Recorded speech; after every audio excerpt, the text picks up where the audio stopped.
So, on to this week's Street Talk, and it's been another disrupted week on the schedules because of the flipping football we had. What do we have this week? Was it an hour?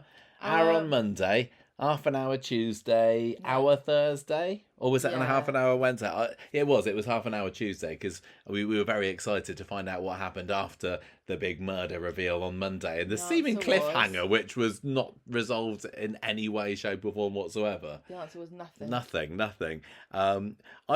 I don't know what people have been kind of feeling generally about this week. I've not been delving too much into people's opinions on the goings on in Weatherfield this week, apart from, like I said earlier, the polling that's been going on about whether Sarah was acting in self-defense or not.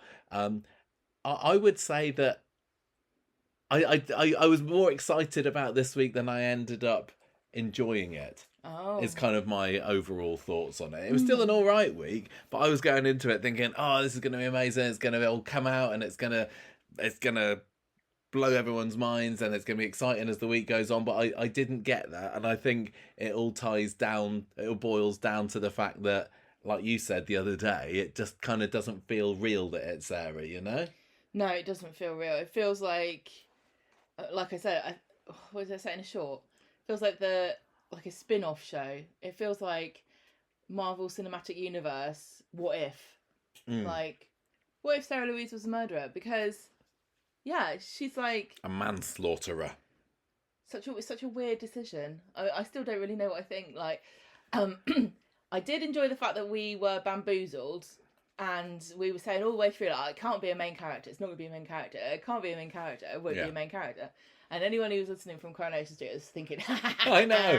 Well, I was just saying, it's 100% no way, not a chance is it going to be either Sarah Louise or Gary. Yeah. They wouldn't do that to those characters, and they're making it too obvious that it's likely to be one of those. So they're trying to hoodwink us there. They're trying to trick us, and they're going to slide somebody else in at the last minute and say it's them. And nope, it was the people that they led us to believe it probably was. That was such a bizarre twist.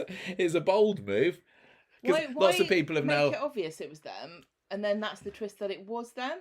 I still think I quite like that. I mean, the only thing that I'm not really getting now is I'm seeing people online going, "Oh, I knew it was Sarah or Gary. It was obvious it was going to be one of those two." But we were supposed to, I mean, they made it obvious it was them in the last few weeks. I mean, there were obviously the clues from fairly early on with like that was drunken outburst that Sarah had a month or so ago, and also they broke their rule again. What? Well, not their rule. They broke the trust of the audience again by not having the killer on the list of suspects. Oh yeah, well that's Corrie all over, isn't it? Just awful. At least I genuinely think it's such a bad move because nobody made you do a list of suspects. You did that yourself.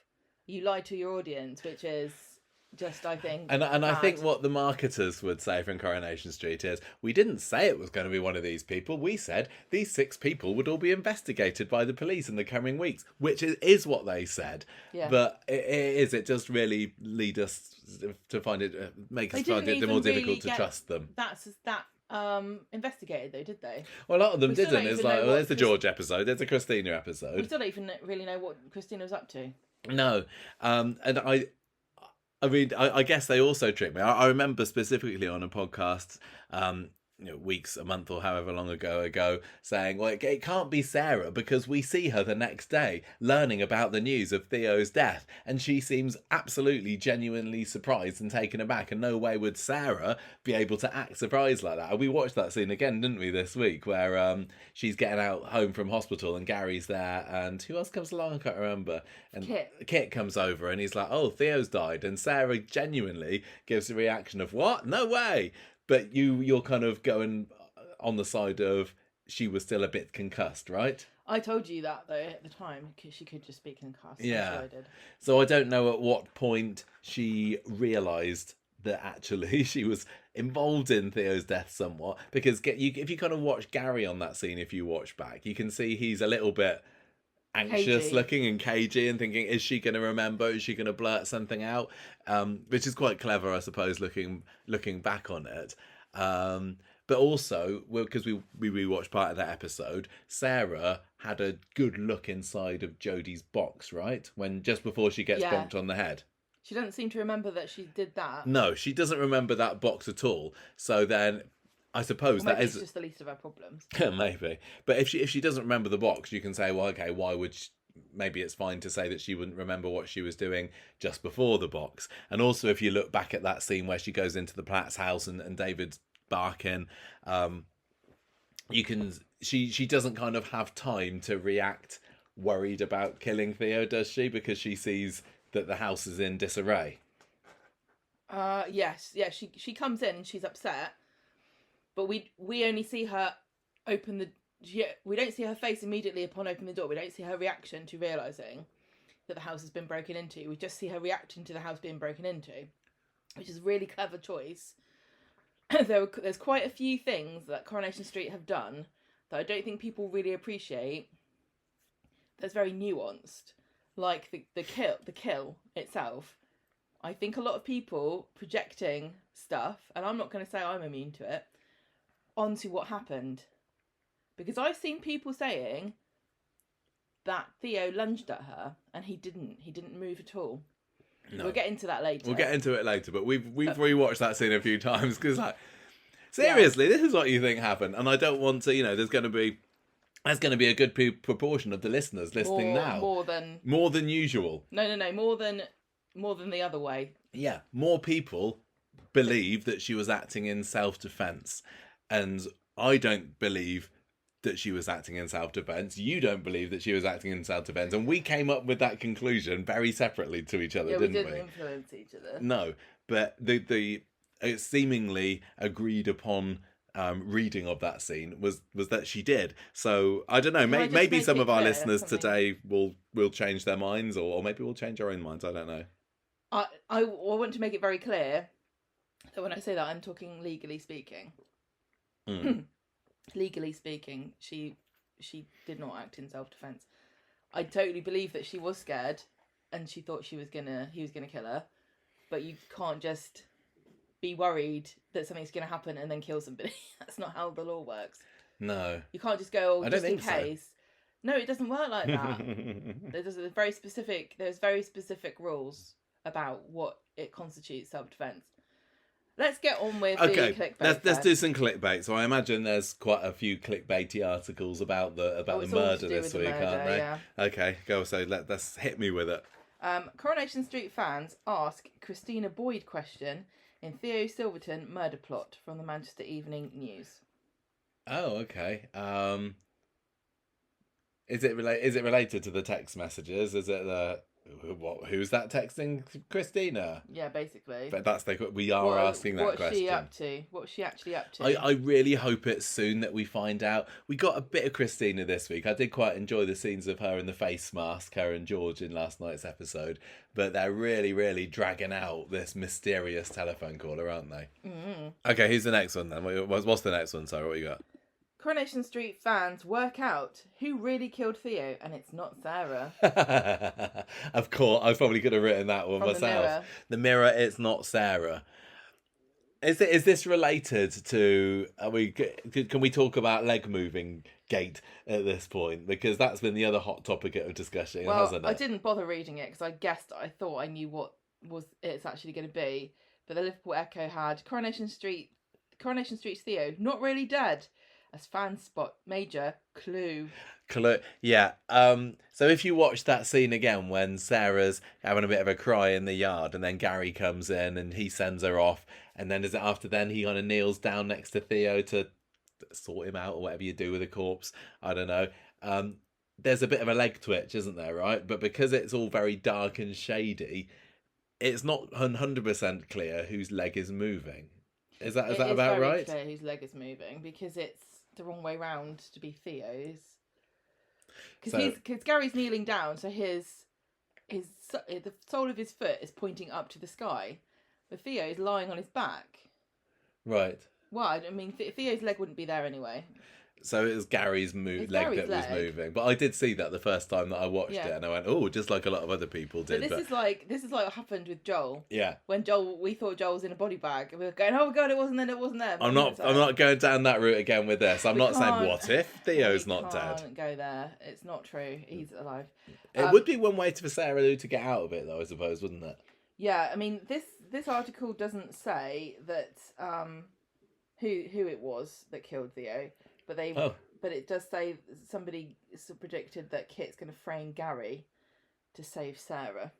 Okay, so if Kit finds out the truth, because it's starting to spread already. Todd knows already at this point, doesn't he? Yeah. Which was a bit of a surprise to me when that was revealed on Thursday's episode. Okay, and any other good ones? Coronation Street fans expose Sarah's downfall and relative who betrays her. Well, how can you expose somebody's downfall? What does that even mean? From the Liverpool Echo. That just kind of means that she's going to have a downfall, right? She's going to get caught and she's going to be betrayed by a relative. Okay. Now that Gail's gone and Audrey's not even there anymore. Who's the most likely? I don't think Nick is interesting enough to do that. With David, that's a bit of a bratty brother thing to do, but why? Or Harry? I don't know. Who did we? Okay, I'm going to say Bethany. Is it Bethany? Yay! Bethany. You can't nod on a podcast, Gemma. I can. What? So this article suggests. This article suggests that I've seen the sun is coming in through this window now. It's shining on your leg. Why is Bethany going to frame her mum? She's an investigative journalist. Oh, okay. She's very clever. I'm not going to say why. Okay, it is a bit spoilery, is it? Perhaps. Coronation Street fans rumble Jodie Ramsey's role in Sarah murder plot. Manchester Evening News. Well, she already had a role by the fact that she clonked her on the head just after she did it. Is there going to be more than that? Well, again, this is just speculation, isn't it? Well, yeah, of course. There's speculation that she's going to be more involved than just hitting her on the head afterwards, is it? Yeah. So Sarah and Jodie, what's the deal? Is it anything to do with the gun? Because that gun hasn't appeared at all this week, has it? Gunny. We had Ronnie and Fiona having a little secretive meeting one day, but Jodie, I don't know where she's got that gun at the moment. Nothing to do with that this time though. No. I've forgotten about that. How is Jodie going to be involved in sealing Sarah's downfall? Is she going to just be kind of sneaking around and hear her talking to Gary about it? No. Is she gonna find it out from Kit somehow if Kit finds out? No. Is she gonna how are they linked already? Who, Jodie and Sarah through David? No, what happened? She hit her on the head. Yeah. Yeah. So how could that relate? I don't know. How could it relate? Tell me, go on. That Sarah's gonna realise that Jodie hit her and then blackmail her to give her an alibi. Oh, okay, that's clever. Yeah, maybe. Or she's gonna just tell the police that Jodie did it. Okay, fair enough. Could happen. Not a bad old fan speculation. How many more we got here? That's it. This is the last. There's one more. Yeah. Thank you. We haven't said thank you, Jonathan, for providing these to us this week. This one he has given to us because it is from your interview. Is this Jordan's article in the Mirror? The Mirror. I've starred on Coronation Street and EastEnders, and there is one huge difference. What is the difference? Do you remember? I do remember. This was when he was talking about how Northern people will tell you about how you like about how they like the characters or not. Because I was asking him about whether how he found out about what people thought about Vernon and how long it took him to realise that he was quite popular. And I said, well, there's no social media back then. And he's like, oh no, there wasn't. Well, tell you what, Northern people, they'll just come up to you and tell you whether they like you or not. I think was that basically the gist of it. Also, he said that Coronation Street was filmed in the city centre. Oh yes, he did say that it was. So you can go pop to Tesco and. Yeah, unlike EastEnders, I guess. Okay, well, there we go. There's our clickbait for the week. Thank you very much. Let's get cracking. We're talking about what went on in this week's show. Then I've got some really, really terrible storyline titles for you, Gemma, this time. Okay, so I hope you're ready for this. Don't look. Let me reveal these to you as I click open my document. The blinding sun. Right. So the murder plot this week. Yeah, I'm calling it dinner, Platt manslaughter. Polite chuckle from Jabba there. Well Very done. long-winded. That wasn't a long Dinner. Flat man. slaughter. Yeah, hilarious. I know. We've also got the Will and Megan story. She's getting quite anxious about what's going to happen. You're looking at the storyline titles. I am not. I'm looking at. I'm calling it Megan and Pleading because she has like begging and pleading. Megan begging, yeah. You're already hot enough. You're just going to be melting even more from this sheer. I did warn you that these are terrible ones. Okay, what about this one then with the girls moving in together, right? Oh, God. This took me ages, and it's, again, very terrible. This storyline title is Me Casa, Nina Lucasa. No. Do something else. Come up with a different one. I can't think of any more. Delete this podcast. How about Nina moving Nina? Yeah. Is that better? I don't know. But then we just got a few more of the ones that we've seen before. So this is where this basement is partly where we've got like a larder of things there. We do have a larder. And there's so much alcohol. I think if I started drinking it now, I could kill myself before the end of this episode. Well, luckily for you, I am blocking the way Yeah, to your booze supply to our right. So we have got a bit of the Twisted Sister storyline, a dirty dog and gun, Riz's dirty head again as well for a few scenes. And we also had a little bit of seriously schizophrenic Sam. Gemma, how would you like to run this? Do you want to do the dinner party as our resident chef? Yeah, you want to see what's going on here? Is this right? You were particularly very excited about the whole dinner party angle going into Monday's episode, weren't you? Yeah, I love a dinner party on a TV show. I love a dinner party. Yeah, we both love it. So I found out from a source what they were going to have for dinner, and I made it in advance. We made it on Friday. So we had the same as them. Didn't have exactly the same because I made ours out of beef ribs and it was oxtail, and I felt like such an idiot. But I did know it was going to be baked gnocchi, and I didn't make it baked gnocchi because it was a heat wave. It was bad enough having it just normal. What's normal? Boiled? Well, yeah, boiled gnocchi and simmered ragu. It was very nice. But somebody didn't like it being baked gnocchi, did she? She thought it was bonkers. Yeah. So that was very exciting. Because this was... Oh, and I made focaccia. Yes, we had focaccia. But they had chocolate mousse or something as well, didn't they? No, they didn't get to the pudding. They didn't even eat the main course. I don't think we saw a whole lot of eating going on there. Although to somebody, I can't remember who it was, but somebody posted on our Instagram, because we posted a picture of this in the comments, and they were the person that made it for the set. Oh, yeah, and they that's said, right. I baked like 6 of these over the course of the evening, and never again. Also, it's quite funny because I had the actual real life experience of doing this. So, when people were saying on the episode, a lot of people were saying afterwards, going, "I can't believe that Kit had all the ingredients to make this dinner for 8 people or 6 people when he only thought it was going to be 2." Oh yeah. But I can tell you that if you're going to make that, right, you're going to make ragu like that, you're going to end up with a lot more than you need for the day. As long as you got a few extra spare gnocchi, you'll be all right. Well, yeah, I ended up with 8 people's worth of gnocchi because I bought 2 bags. Okay. Can I ask you, as our resident food critic, what did you make of Gary's cheese grating technique? Awful! I said this at the time, didn't I? I said, what is he doing? He's using the completely wrong bit of the box grater to grate this Parmesan cheese. It's not cheddar. It's quite funny because of all the people that would use the wrong bit of a cheese grater for Parmesan, it would be Gary or Tim, I would imagine. Yeah, those Windasses, they've got no class, have they? But although Eddie, he was a proper cake chef, wasn't he? He was a pâtissier. With it. But you might have taught him. It's not at all the same skill set. It really is. I wouldn't know how to use an offset spatula to buttercream a cake. No, but I can kind of imagine Eddie there with little young Gary over the bowl, and Eddie's there, got his fag in his mouth, going, "Here you go, grating a white chocolate on top of your cake, Gary lad, and this is what you use for white chocolate and cheddar cheese. This little bit down the side here, that's for your Parmesan, but we're not doing that." No. All right. I don't know, but well, never mind. I did think that you probably have quite a strong opinion on that. I'm just going to also give props to Kit for being a man who can cook.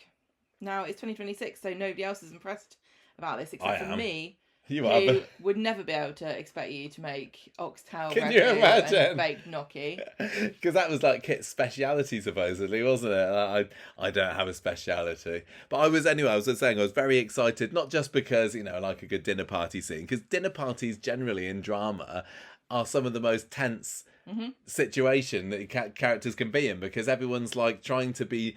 They're in a situation where you're sort of forced to be sociable and nice and polite to each other. And it only ever happened in TV when something dramatic is going to be revealed. Yeah. So everyone's forced to sit around. Yeah, and you're kind of looking at each other all as well. So you got all the good side eyes going on. And and there might be things going on under the table, and one person saying something they shouldn't, but the partner can't stop them. I love a dinner party revelation, which is why I think I was a little bit disappointed with it. And again, I don't want to repeat myself too much, because I did say this on the reaction cast, but I don't know whether everyone's listened to this. I did feel like the actual dinner party part of the episode was over quite quickly. Well, yeah, they didn't even get to eat. They didn't get to eat it. There was an awful lot of the standing around grating cheese with the wrong bit of the grater and talking about going on to their tour of the flat, than actual dinner partiness. And I think that Maria came on a little bit too strong in her snarkiness about Sarah. I enjoyed the lines that were written for her, but I would have preferred a bit more of a slow build up to the big revelation. So when it came, I was like, I was already there. I was already heightened, because so I didn't like that so much. And also they went way, way, way over the top with the editing, didn't they? Yeah, I didn't. I thought it was. I didn't like it. I don't like not liking things on Corrie. I really don't. But I can't be doing with this. It's not the traitors.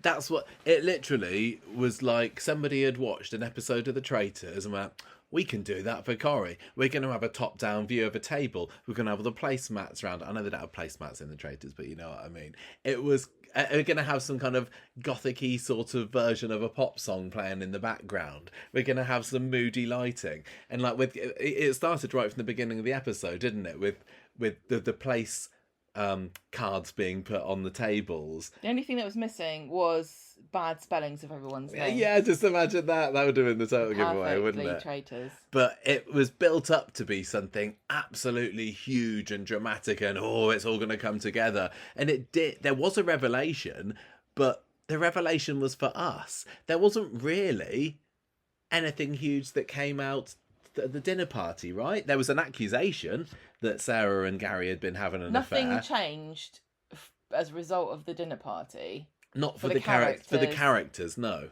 No, which is not great. So I mean, we went into the episode, as I'm sure a lot of people did, having seen the spoiler that the killer's identity would be revealed, and I think had that come out in the dinner party, yes, it would have sped things up a lot quicker than it has been at the moment, and maybe it had been a bit too previous, but I think that the drama that would have come from that would have been absolutely amazing. But as it was, there was just an accusation, and then everybody kind of storms out, and it's like, oh, was that it then? And then we get to the main meat of the episode, which was nothing to do with the dinner party. It was the big flashback, the heavily darkened and moody and music laden flashback. Yeah, the beginning of the episode also proved us wrong yet again. For something we confidently stated. You confidently stated which was that there was no original footage for the trailer. Yeah. Which I was convinced it was, because I was like, why would they have that in the episode? Exactly. Because they're farting around. Yeah. You should never be able to confuse arty-farty trailer stuff with something from an actual episode. This is Coronation Street. Yeah. It shouldn't be like this. And also, I'm sorry, but the song was awful.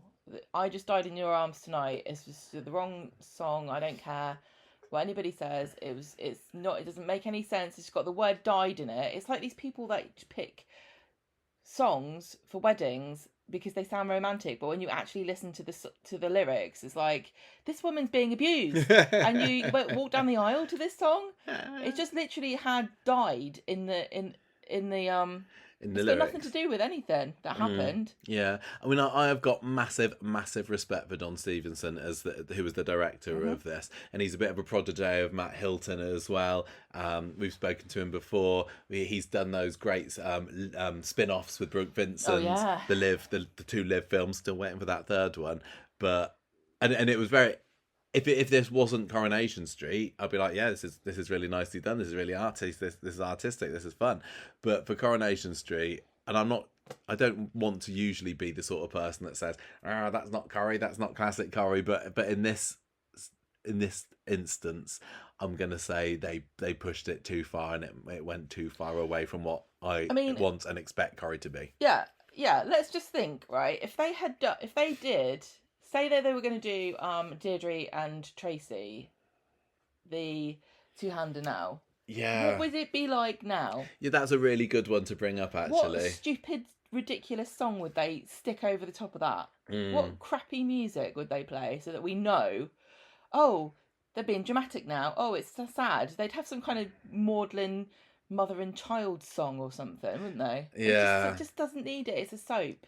And I mean, they got the atmosphere perfectly for that one, and indeed the Gail and Richard two-hander. Yeah, when she finds out, it was the quality of the script, the quality of performance that did enough, and it was dark and shady, but it didn't have all the rest of the stuff. Don't let yourself get dumbed down like this. It really is not needed. It's actually. It's one of the very few things that makes me think I don't want to watch this show anymore. And I know it sounds dramatic, but I really am not in for being spoon-fed by this show. But it's hard because we've always said we're fickle about it. There's sometimes they will do things that are a bit out of the ordinary. Like what? And they're like music. It. Like, yeah, I know, but things like, I'm literally talking about the music here. Just the music. Okay. I Just Died in Your Arms Tonight was one I wanted to rip my ears off and then take my eyes out and then stick them in the ragu. I just hate it. It's so cheesy and stupid. It's just nonsensical. I'm sorry, but I can't think that there's really many occasions where the music has really elevated the show for me. But like I said, other directorial choices can do. Like, this is why, the Peep Show episode last year, which I quite liked. This is why we shouldn't have tolerated the stupid Christmas nonsense crap. With the musical montage at the beginning. I do not tolerate that. Just stop it. Taking your license away. Because another thing I'm going to point out, and I'm really hot. I wasn't going to get too annoyed today, but I am actually really annoyed. Sorry, I think I rolled you up with this. How much does this cost? Because this does not need to be done. This is money that is being spent on crap for no reason. This is just Temu crap that you're ordering, sending it over from China in big boxes of nonsense and opening it and then expecting us to be grateful with all this plastic crap that you're giving us. Well, Gemma, they've got to compete with Netflix. They don't. Forget. We don't need everything to end up being the same show. Honestly, I'm fed up with it. You ruined the episode with that song. Well, I was looking forward to it and I felt embarrassed to watch it. That's how I feel when I watch these episodes and they're like, oh, I know it would be really cool. Let's have music and really meaningful music. No, it's. I'm sorry, but okay. I get the picture. I'm feeling the same. I think lots of people would probably agree with that side of things, which is nice because, as I said earlier, not everybody agrees with everything that we think about this episode. But do you want to give us the rundown then? Remind us what happened in this story this week. We start off with all the arty-farty stuff with the dinner table, but then we go back to the present with. We get Danielle's appeal on the radio asking people to tell her what happened to her husband. And you also get DS Connor Swain saying, just tell me you done it because I looked and I don't know. I've got a see-through board and it's not helped. And we had some reaction shots, didn't we, of Sarah and Gary going, I know something that happened. We knew at this point that Gary did know something about what happened because we'd seen the flashback of him with the pole, right? So, that was a nice little bit of foreshadowing of what was to come. And all throughout the episode, I was thinking, but there's going to be someone else. Someone else is going to be involved. They'll be wrong. We went into it thinking that they thought, well, at least I did, they thought that they were responsible for the murder, or they thought they'd seen somebody doing the murder, but actually they got it completely wrong. But we both thought that. It didn't seem because like that was the case. Because they were going, oh, look, it's them. It's them, which normally means it's not them. Yeah. Right, so... Kit's sitting around outside the chip shop because he's arranged to go to lunch with Sarah to the deli, and Brody's making fun of him, saying that he's going to get binned off, and then he does indeed get binned off by Sarah because she says she can't get out of work, and Maria's listening in, and then Kit thinks that's a good idea. I'll listen in on what's going on with Sarah because he's wandering around, and then he spots her supposed to be not being able to get out of work, but she's on the way to go see Gary. And I said to you, I think this is the sole reason why Gary's moved his office down to the ground floor of the builder's yard so they can have conversations that people can overhear. Yeah. Because it's probably also that, you don't want to have your office upstairs if you're working in a yard that's liable to catch fire after what happened last time, because poor Michael did get trapped in there, didn't he? And maybe if he'd... fine now, isn't he? He's all right now, I think. So he's trying to listen in on this conversation between Sarah and Gary. Kit is standing outside. And Sarah's saying, "You're falling apart. Promise me you won't do anything stupid." And she's saying she wants to call the appeal line, but she doesn't know what she's saying. We don't really know what Kit hears here. No, I think that they had some background music or sounds playing at the same time to try and show us that Kit was only catching snippets of this. He just knows that she lied about a conversation. She lied about not being available, and then she went to go see Gary. Mm-hmm. So, in the pub, she goes and Sarah and Kit are sitting. Summer and Todd are sitting. Gary's at the bar and he's listening into what they're talking about, with Sarah apologising to Kit for not being able to get out of work at lunchtime. And then she invites Todd and Summer to the meal because she doesn't know that this is where Kit is planning to propose to Sarah. So she's got no idea this is supposed to be a romantic meal. Then she comes up to Gary and says, "Look, I didn't call the appeal. I chickened out." And Gary's like, "Don't talk to me because people are catching on." And indeed, Maria and Kit are both watching them like hawks. And then when Gary goes and sits with Maria, she says to him, something's going on with Sarah and Kit. And yeah, she mentions that about the fact about that Brody saying that Gary had No. sorry, that Kit said No. that Sarah had a better offer. But so she's saying, "Oh, Sarah had a better offer. Oh, is Sarah having an affair with someone?" She was trying to saying that Brody said that he stood up at lunch. Yeah, but And then she was implying she knows that she suspects that she and Gary were together, so she says it to try to get Gary to react. And exactly. She's implying that Sarah's having an affair just to watch Gary's reaction to it. He's having to keep the hardest of poker faces all week with us. So then Lisa and Kit have a private conversation at the bar, and they're talking about the appeal, and Kit says, "I still think it was Gary that did it." Yeah, because nobody phoned her with anything useful. There was the few wind-up ones. What was it? Aliens landing on the Red Wreck or something, and one person who kept giving their name because they didn't understand the point of an anonymous appeal. I also think that Lisa doesn't understand the point of an anonymous appeal, because if you phone the anonymous tip line but you want to give your name, they're not supposed to go, no, don't tell me. No, I've got to guess who it is.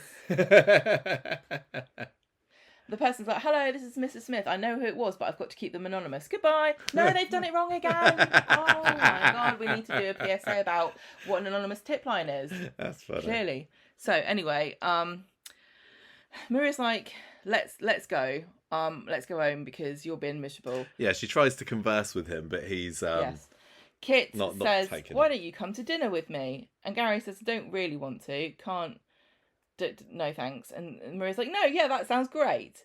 So Kit's realised that the planned proposal is already a washout at this point. So I do love how he kind of turned it around this quickly to be okay, I'm gonna trap you all and make this the most awkward meal possible for the people who I think are probably having an affair. And Gary's face again, like just desperately trying not to give it away, but he's like Tyrone. He's not always very good at keeping that poker face. He's not sure what's going on. Maria's more certain that they're having an affair, but I think that Kit would rather work out whether Gary's the killer or not, which is what he still thinks. But this is the ultimate detective move, isn't it? Get all your suspects together in one room around a table and listen in and try and figure them out. And even when you see them later at the flat having their chats, Kit's there leaning against the wall, just listening in and going, "Okay, so you're saying that, you're doing that. I think I'm right." Yeah, it was a very clever move. Everybody loves a murder mystery dinner party. Yes, although he did get the wrong end of the stick, obviously, so not that clever. Well, Gary, they agree to come later on, and when they've left, Sarah says to Kit, "What the hell are you doing? Why did you have invited them?" And Kit says, "Well, they looked a bit tense and need cheering up." So this really is a dinner party and a half. I don't think I've ever been to a fancy dinner party like this, because everyone's dressed up, aren't they? Yeah, well, we like to have people around for dinner. Yeah. But there's no expectations of sparkly sequin dresses from the guest or the host, indeed.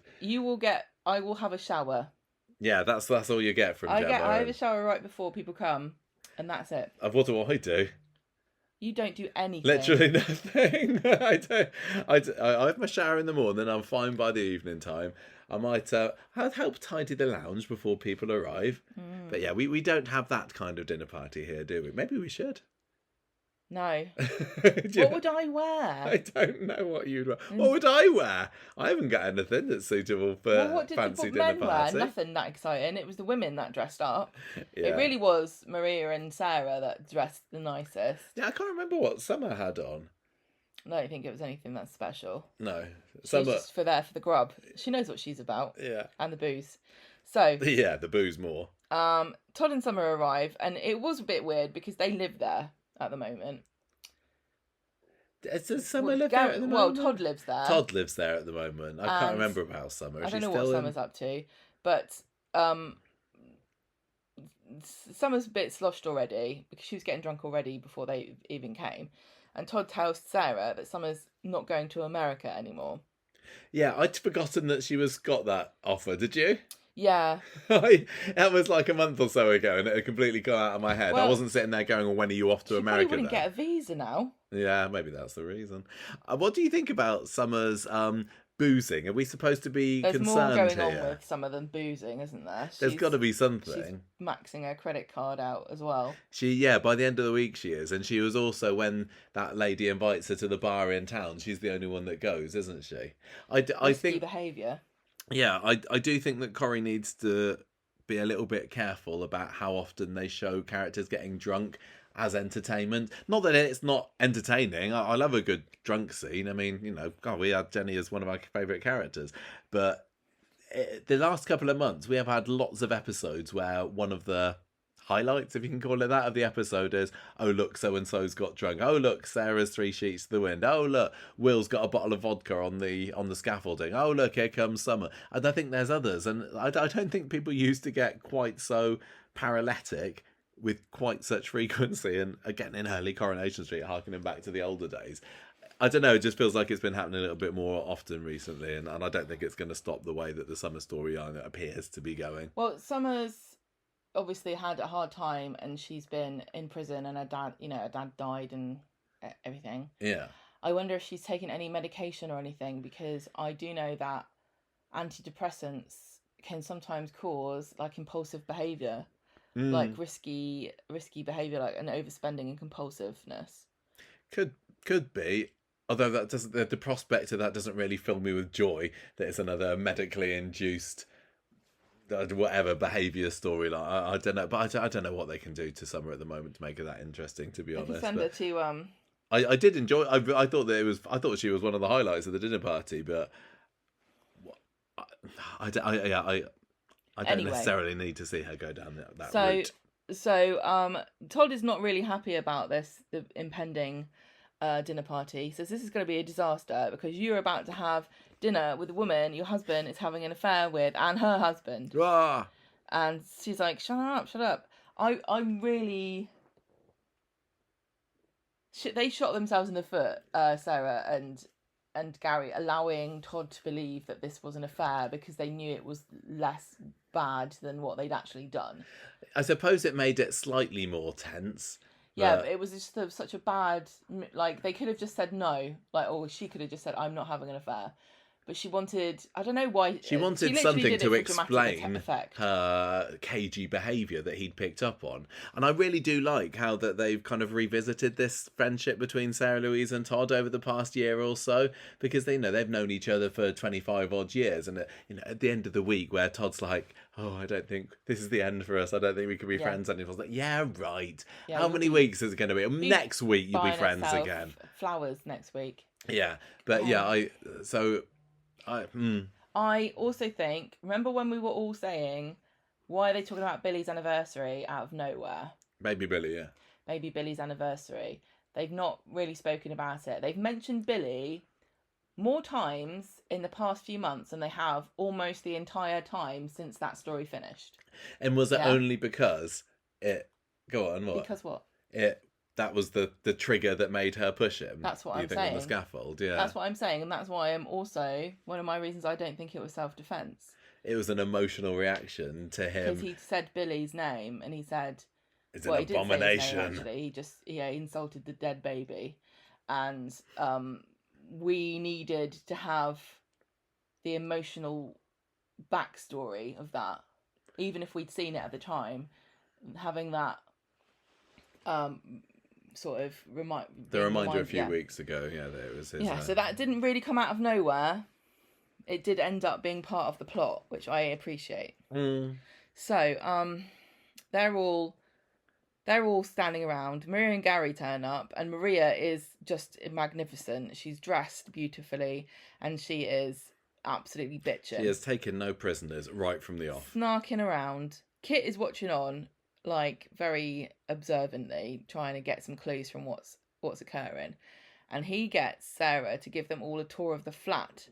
Except Gary, who he wants to grate some cheese with the wrong part of the cheese grater. Maybe he's just did that and then presented him with the wrong part of the cheese grater, so that later down the line he's like, I'm gonna make such fun of you because of that. You look like such an idiot. So Maria's like, oh yeah, Gary doesn't need to go in there. I'm sure he's seen Sarah's bedroom plenty of times. So there was also a funny campy bit where Gary gets given a bottle of beer by Kit, and he's trying to find a bottle opener, and Kit goes, oh, you don't need one. It's a twist. I quite like that. That was very corny. But what was the twist of this episode? It was them all along. Yeah. It's the twist. Kit's like, Kit says to him, everyone lies to me in my job, but that's the thing about being a copper. And then by this point, everyone's come back and sitting around the table. And Kit's put, as we said, these place cards out for everybody, carefully arranging his suspects. But Maria swaps the place cards around so she can sit next to Sarah, and says, "Oh, Gary sees enough of her, doesn't he?" I didn't really get the point of that. Would the dinner party have gone down any differently if somebody had been sitting in a different place? I don't really know. It didn't come to anything. I thought it was going to ruin some kind of meticulous plot by Kit, but it didn't. No. It turned out to be fine in the end. Yeah, and But it didn't really, because he didn't find anything out. It wasn't like that she was able to have, tear her eyes out because she was sitting next to her more or anything, was she? Or grab her by the hair extensions. Kit says to Summer, Summer's like, I can't remember, but something pathetic about having been in prison. And Kit's like, oh yeah, sorry about that, by the way. It's my bad. And she says, oh well, never mind. I don't even remember. Then they start talking about Theo's murder, and Gary's just staring at the table. And everyone also is struggling with these enormous salad servers. I didn't really notice that. Gareth Pierce does not know what to do with them. He's kind of like grabs them in a weird way and is kind of pinching them together to get the lettuce. And then when it's Summer's go, she just scoops it up on the spoon and puts it on her plate, which I thought was really funny. I want to say Harriet Bibby was so funny this episode. She was great. She had so many really small moments that I bet she had so much fun with being drunk Summer. So many tiny little things that you probably would have to watch the episode twice to really appreciate. But she's great. She was really great. So Gary's down at the table. Maria proposes a toast, says to our, what's the word, indescribable hosts, Kit and Sarah. And Summer drops her glass, and Sarah bends down to pick it up, and Maria starts to tease her about having a bad year, getting hit on the head and everything, and Kit going on to comment. But luckily, Gary was there to help pick up the pieces. Then she says that her and Gary have been having a bit of a bad time at the moment with all these secrets and lies and deleted messages. Yeah, she just kind of starts getting very, very open about her own love life. I can imagine that she thought she was going to be subtle about this and not say anything, but she just could not help herself from just boldly stating. Is it a little bit like us when we think we're going to start an episode of the podcast and not say, we're not going to go to town about saying what we didn't like about something. We're not going to be really mean. No, but we just can't help ourselves. Well, it's kind of fun, can't it? Well, a bit of a rant. Cathartic, a nice rant. So she then says, all right, here's a new toast to Gary and Sarah. They've been at it for weeks. And Gary looks very uncomfortable. And Maria calls Sarah the town bike. And Sarah's like, we're just friends. And Maria's not having any of it. And asks Kit what he thinks. And he says, yes, I think it's not adding up here. And then Maria says, 1 Sarah plus 1 Gary equals 2 cheats. And then she storms out, followed by Gary, who says, I need to tell her. What would you be thinking if you were both Sarah and Gary at this point? Because you're being accused of something that you 100% didn't do. Is this the way you kind of own up to it publicly? No. Because for the greater good of not being sent down for manslaughter or, accessory to it? No, because you've got yourself the perfect distraction, because there's no proof that you had an affair, because you're not. Yeah. You just deny. This is the trouble. Their denials are so weak. Their denials are so weak, aren't they? Because they're scared of the truth coming out. But really, they're making everything worse by not denying it vociferously, which is what you would do if you weren't having an affair. They're looking very, very guilty, so aren't they? sheepish and worried. But in real life, you'd be like, "No, Maria, you psycho. What are you talking about?" Yeah, yeah. So, they go out. This is when we see Sarah. She's picking up the glass, isn't she? But that was something that was at the beginning of the episode as well. And I think, we had the splash screen on ITVX, which was the glass on the dinner table laying over in a pile of, well, is it red wine? Is it blood? They were drinking white wine on the night of the party, but and I was when I saw that at the beginning of the episode, I was thinking, oh, there's blood. There's actually going to be bloodshed at this dinner party, but. No, it was in the most boring way possible. Somebody breaking a glass and then cutting their hand on it. Yeah, so she cuts the glass and then she has a flashback, which is her standing over Theo's dead body with blood on her hands. Yeah, that was the trigger, wasn't it?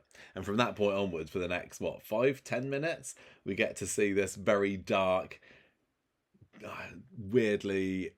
What was it? It was dark, it was shadowy, it was a different film stock, it was... a long time of, hey, we're in flashback land now, which is weird because all the other flashbacks on the night had a bit of a yellowy tinge to it, but this was dark. This was when we were going to find out. And all the way through it, I was thinking, someone's going to jump out now. Were you? When Sarah Louise was on the scaffolding with Theo, I was like, no, it's not going to be her, and they surely wouldn't have him throw himself off. Who's going to come and climb up the steps? And I was quite excited until the moment when it actually happened. And then I was just so bamboozled. I was like, what on earth? Yeah, Sarah catches up with Gary as he gets to the flat. And then this is when she has that flashback. Yeah. She sees the message from Todd's phone that says Todd and Theo forever. And she goes up to the flat and heads over because she clearly doesn't think this is from Todd. She gets inside, it's empty. She climbs onto the scaffolding and goes up to the roof where she finds Theo, who is drunk. So now we've had Will drunk, Maggie drunk, and Theo drunk on the scaffolding. I tell you what, I love scaffolding. I love standing on scaffolding. Yeah, it's the hot spot for parties, isn't it? When we had our roof being done, I would go up on the scaffolding all the time and just sit and look at people's gardens. with a bottle of cider in your hand. No, you shouldn't really climb on scaffolding with cider. Well, this is what happens. It was bound to happen to one of them, wasn't it? It's going to be an accident. It's waiting to happen. Theo's moustache in these scenes, Gemma. That was the other. If it wasn't Theo's twitching leg, it was the moustache that was the talk of the points of the episode. And Corrie's like, "No, don't talk about that. Talk about the fact that the murder has been revealed." But that was a choice, wasn't it? That was a consequence of of shooting in the dark blue filtered, highly, what's it called? High contrast, high shadows. I don't know the filming techniques. It was red blood on him, but you couldn't see it was red, so it looked black. Blood does dry dark brown, doesn't it? Yeah. But the fact that they use this particular filter, let's call it, I don't know, over the scene, did just make it look like he was a bit Hitlery, didn't they? Some people are saying Hitler. Some people are saying, what's it from On the Buses? Charlie Chaplin. No, not Charlie Chaplin. I don't know. I think it was On the Buses. I don't know. I never watched that. But it was really distracting, didn't you think? I was more distracted by the continuity of it because it changed shape several times. At one point, it was like a big kind of... Fill the lip. It was like had angles. and at other times it's kind of contained within the philtrum. It's just the sort of scene where if I imagine that, if a TV burp RIP was still a thing, Harry Hill could have had a lot of fun with that. And every time they cut back to him, he's got his different crazy moustache, a walrus moustache this time, the handlebar, exactly, a little gentleman's, or a full-on pair of sideburns.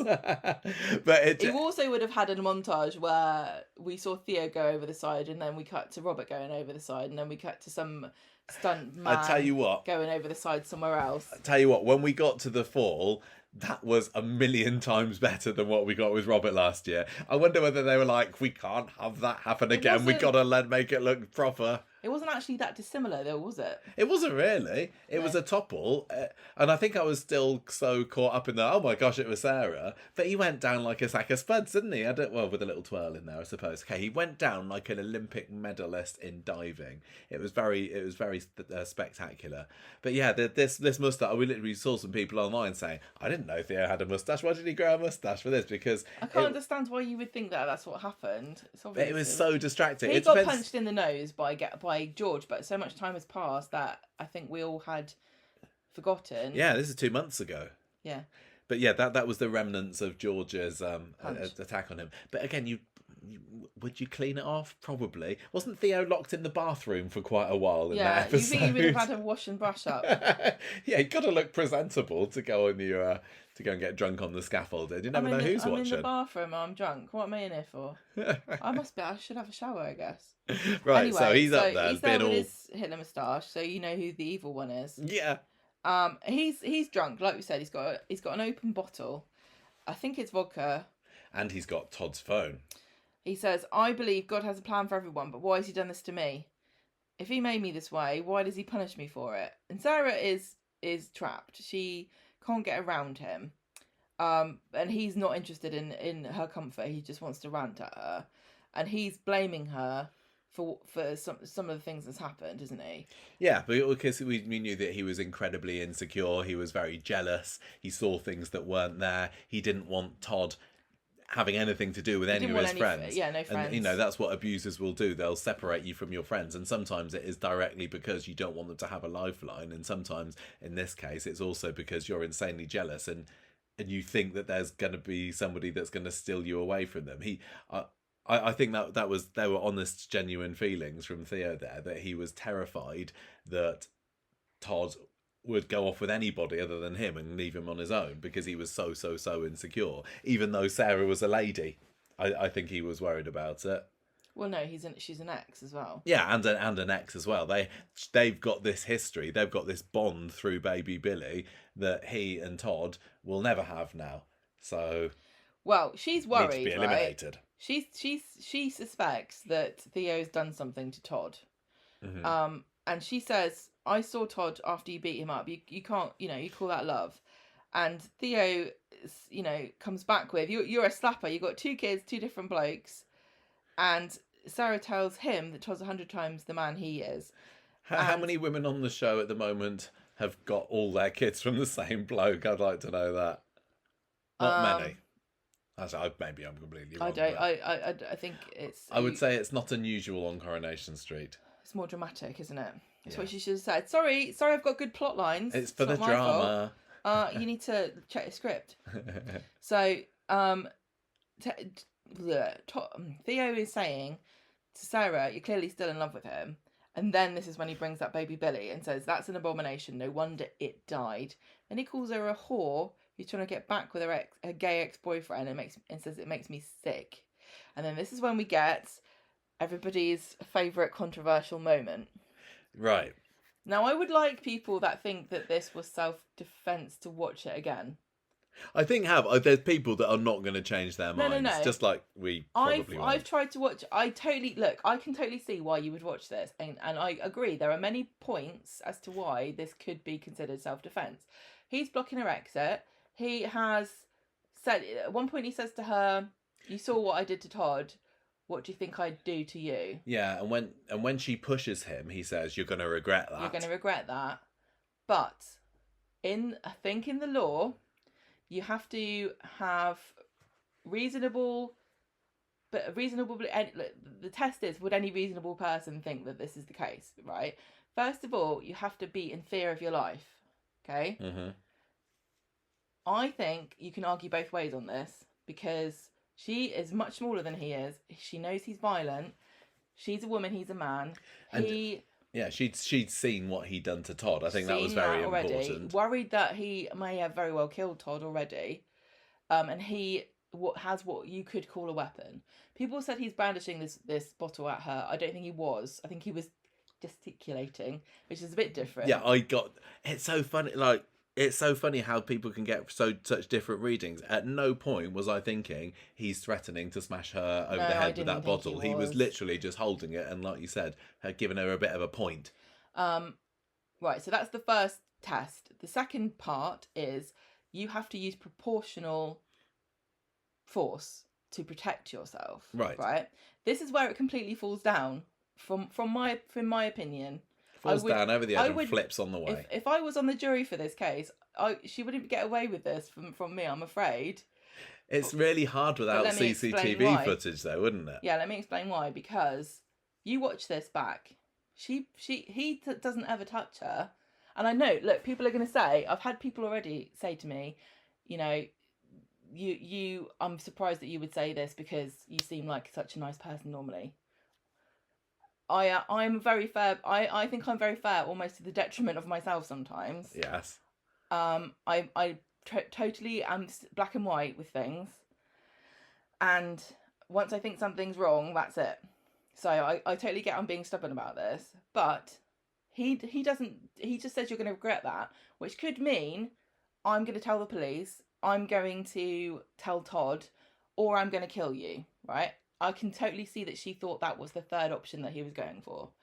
But she pushes him first, then he says that. And if you watch it back, he does not move from that spot.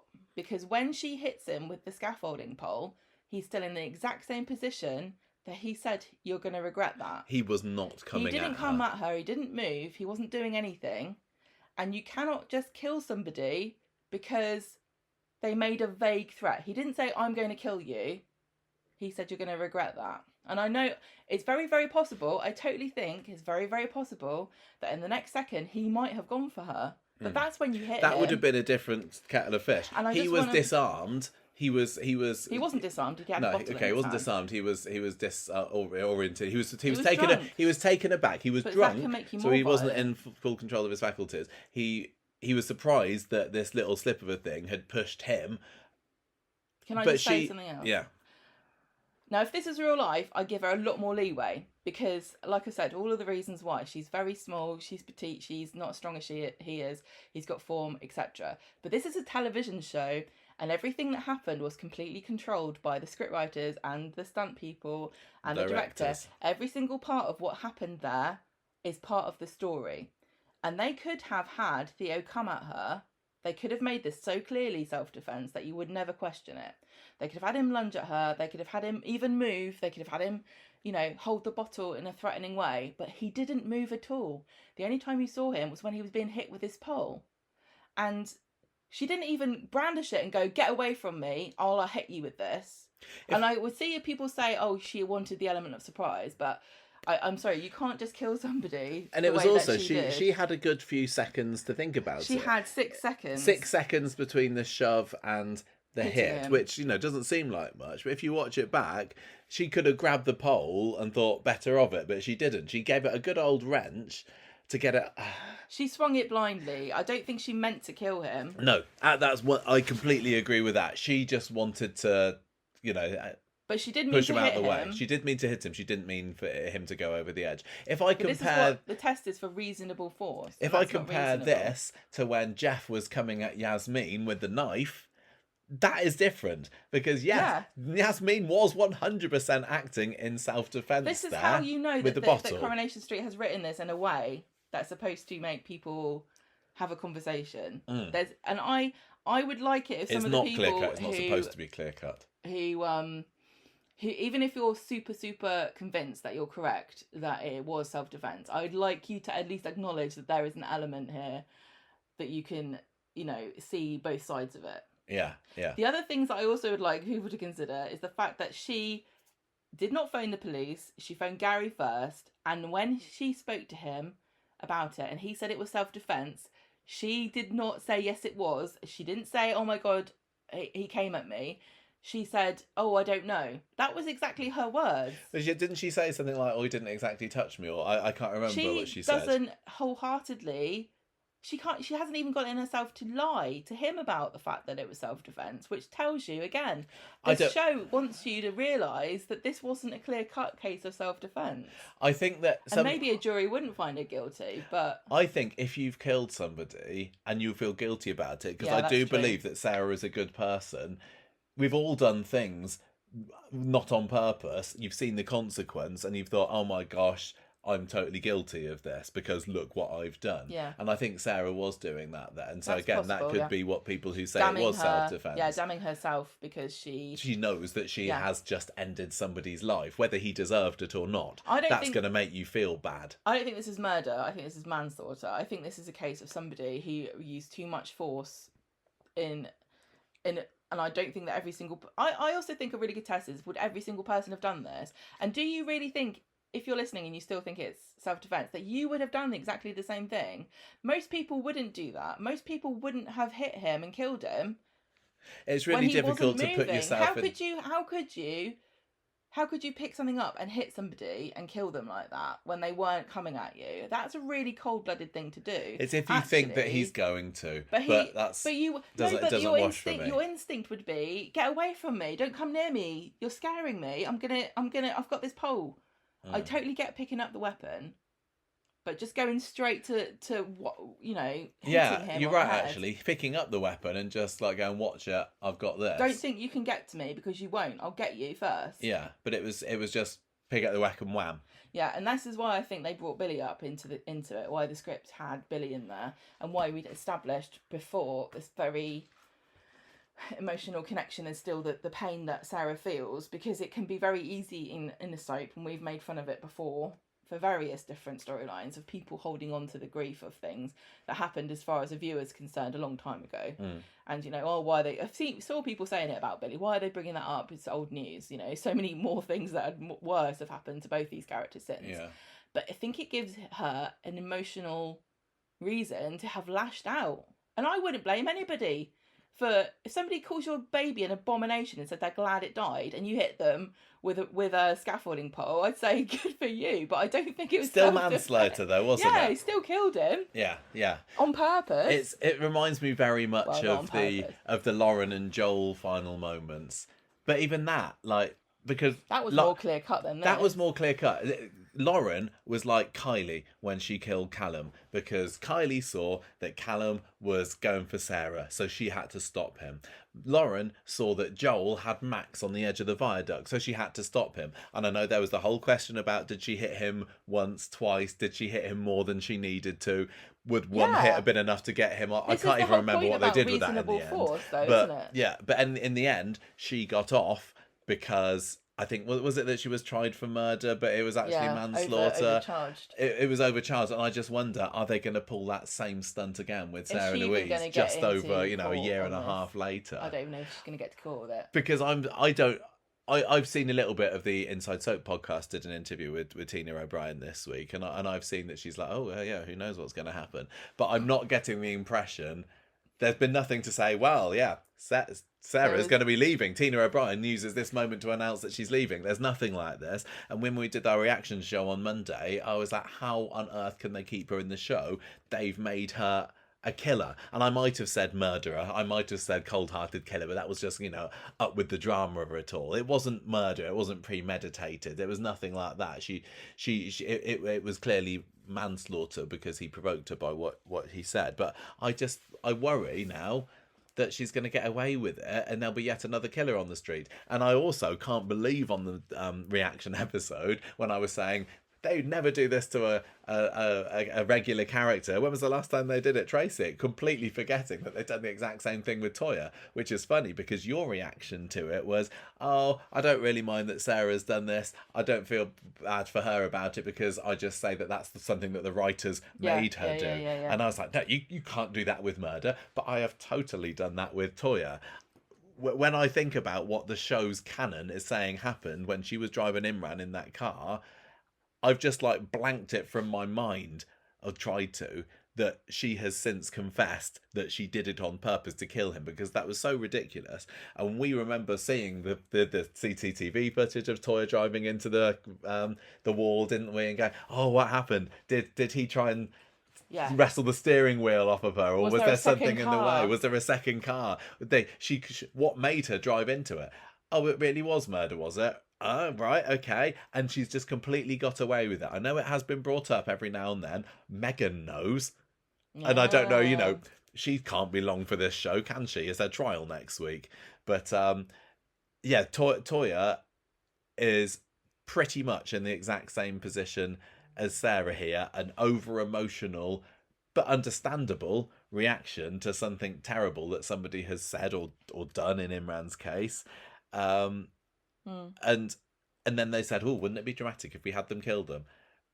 And it cheapens it if Sarah gets away with it. But I feel that she will. They've got to be really careful with this, because it starts to erode consequences. And that was one of the big things we were talking about in Coronation Street.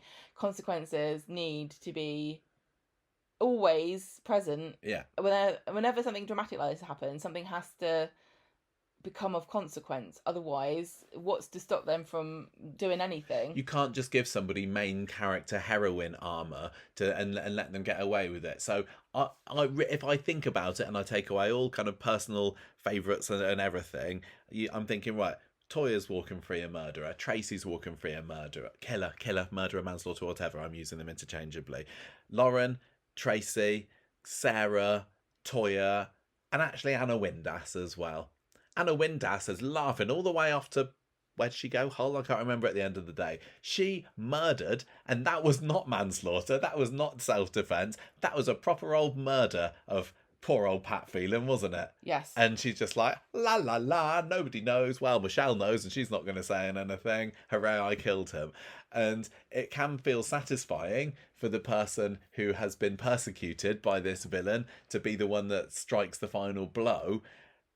But actually, wouldn't it be more satisfying for them to, I don't know, get tried in court and have actual justice served and see them languishing behind bars, rather than darken the soul, or of a supposedly pure character like Anna, like Lauren, whatever about Lauren. It's really slippery slope. With Theo as well. I think a lot of people also are just like so hate him so much that it doesn't matter how he died as long as he died. And I get that too. There are so many bits where if Todd had hit him and killed him, almost any of the times that he was being attacked, I would have gone, brilliant. He deserved that. I know. It can be hard if you really, really hate somebody. You think, I don't care how they die, I just want them dead. I mean, I was just saying that about Anna and Phelan. Lots of people are like going, yeah, Anna, she did it. Well, hey, he's been horrible. He's been the main big bad for the last 3 years. But can you imagine if Yasmin had been on the roof of number 6 with Jeff and she'd pushed him? She didn't. She tried to save him from falling off, didn't she? Yeah. But Sarah Louise would have just thrown him at the chickens. She probably would have crushed the chickens with his body. Yeah. She would have stood on the gable of the roof, whatever it is, the top part of the roof, held his body up and thrown him like a wrestler out of the ring. Yeah, so Yasmin came out of that storyline being the victim who didn't, she still got the conscience there. She did all she could to save this guy despite everything that he'd put her through, and he died. And oh well, bad for you, Jeff. You slipped. But Sarah in this situation, I don't know. Everyone knows she killed him, but why? I get why people say self-defense. I just don't agree at all. And I think I think we have to all acknowledge that Coronation Street did this on purpose. I don't think this is bad writing. I think this is actually really clever writing. What, to make it ambiguous? Yeah, I think that I'm enjoying having these conversations with people about it. I don't think people need to get personal about, I'm not defending domestic abuse because I said that, she's done this out of... Yeah, a bit disproportional. Yeah, it's the... And also I'm saying the legal definition, right? Emotionally, if there were no laws if this was like cavemen era, I'd say yes, she should have done it. She's right. That was self-defense. But because they're in the law, there are specific requirements and things that have to be fulfilled to make it legally a self-defense plea, she did not fulfill definitely the second one, and it's questionable about the first one. I do wonder how it's going to come out. You can have an argument about whether you think that's right or wrong, and in fact, I controversially would say that the barrier should be lowered for women. I think that women should have a bit more of leeway when it comes to self-defense, and it should be erring on the side of the woman. And I'm sorry that if that upsets people, but I think that a woman would be far more scared about being killed than a man. If it was Theo and Todd, even though Todd is similar size to Sarah, he's still incredibly stronger than she is. Yeah. Just because Theo's stronger than both of them. Yeah. No, I agree. I think we're definitely singing off the same hymn sheet here. But it's annoying that there's not somebody here that can say you're wrong. It was self-defense. Yeah, I do. It'd be interesting to see how she gets away with it, because at this stage, I'm thinking she's going to get away with it. I think she's going to flip and get away with it. But she doesn't think it was self-defense. This is the thing that I keep coming back to. Only she knows what she intended, and unfortunately, part of the test is your intention. Yeah. But she could be convinced to change her mind and say, oh, no, actually it was, because there was nobody else there. There was no CCTV footage. Even with Lauren, you had Max, who was there, that could have said, well, yeah, this is what happened. But there's literally no living person other than Sarah that knows what happened up there. I know. This is why it's crazy that she didn't just say to Gary, I thought he was going to kill me. Yeah. Because she didn't think that. She would have said it if she thought it. And the first thing she would have done is phone the police, because if I'm ever being attacked by... She wasn't attacked. If somebody attacked me and I hit them and they died, I'd phone the police. Wow, I feel quite snubbed by that, darling, that I'd be second on your list. You probably wouldn't have called me anyway to text me, because you don't like speaking on the phone, do you? No, I don't want to speak to anybody on the phone. Anyway, that's what we think about the murder scene. And there's probably people that have switched off 10, 15 minutes ago because they're like, no. 36% of people on our poll, of 177 people, think that it was not self-defense, and 64% of people think it was self-defense. I mean, that's not too bad. If it was like, we were there with the 5%. So I'm glad that there's a good third of people that are on the same page as us. And hey, we don't always have to be in the majority opinion. Sometimes I don't particularly have that much of an opinion on things that other people do, but we've both got very, very strong opinions on this. They just don't happen to gel with what the majority if he had only just lunged at her or said something a bit less ambiguous, and I totally get everybody's opinion on the self-defense thing.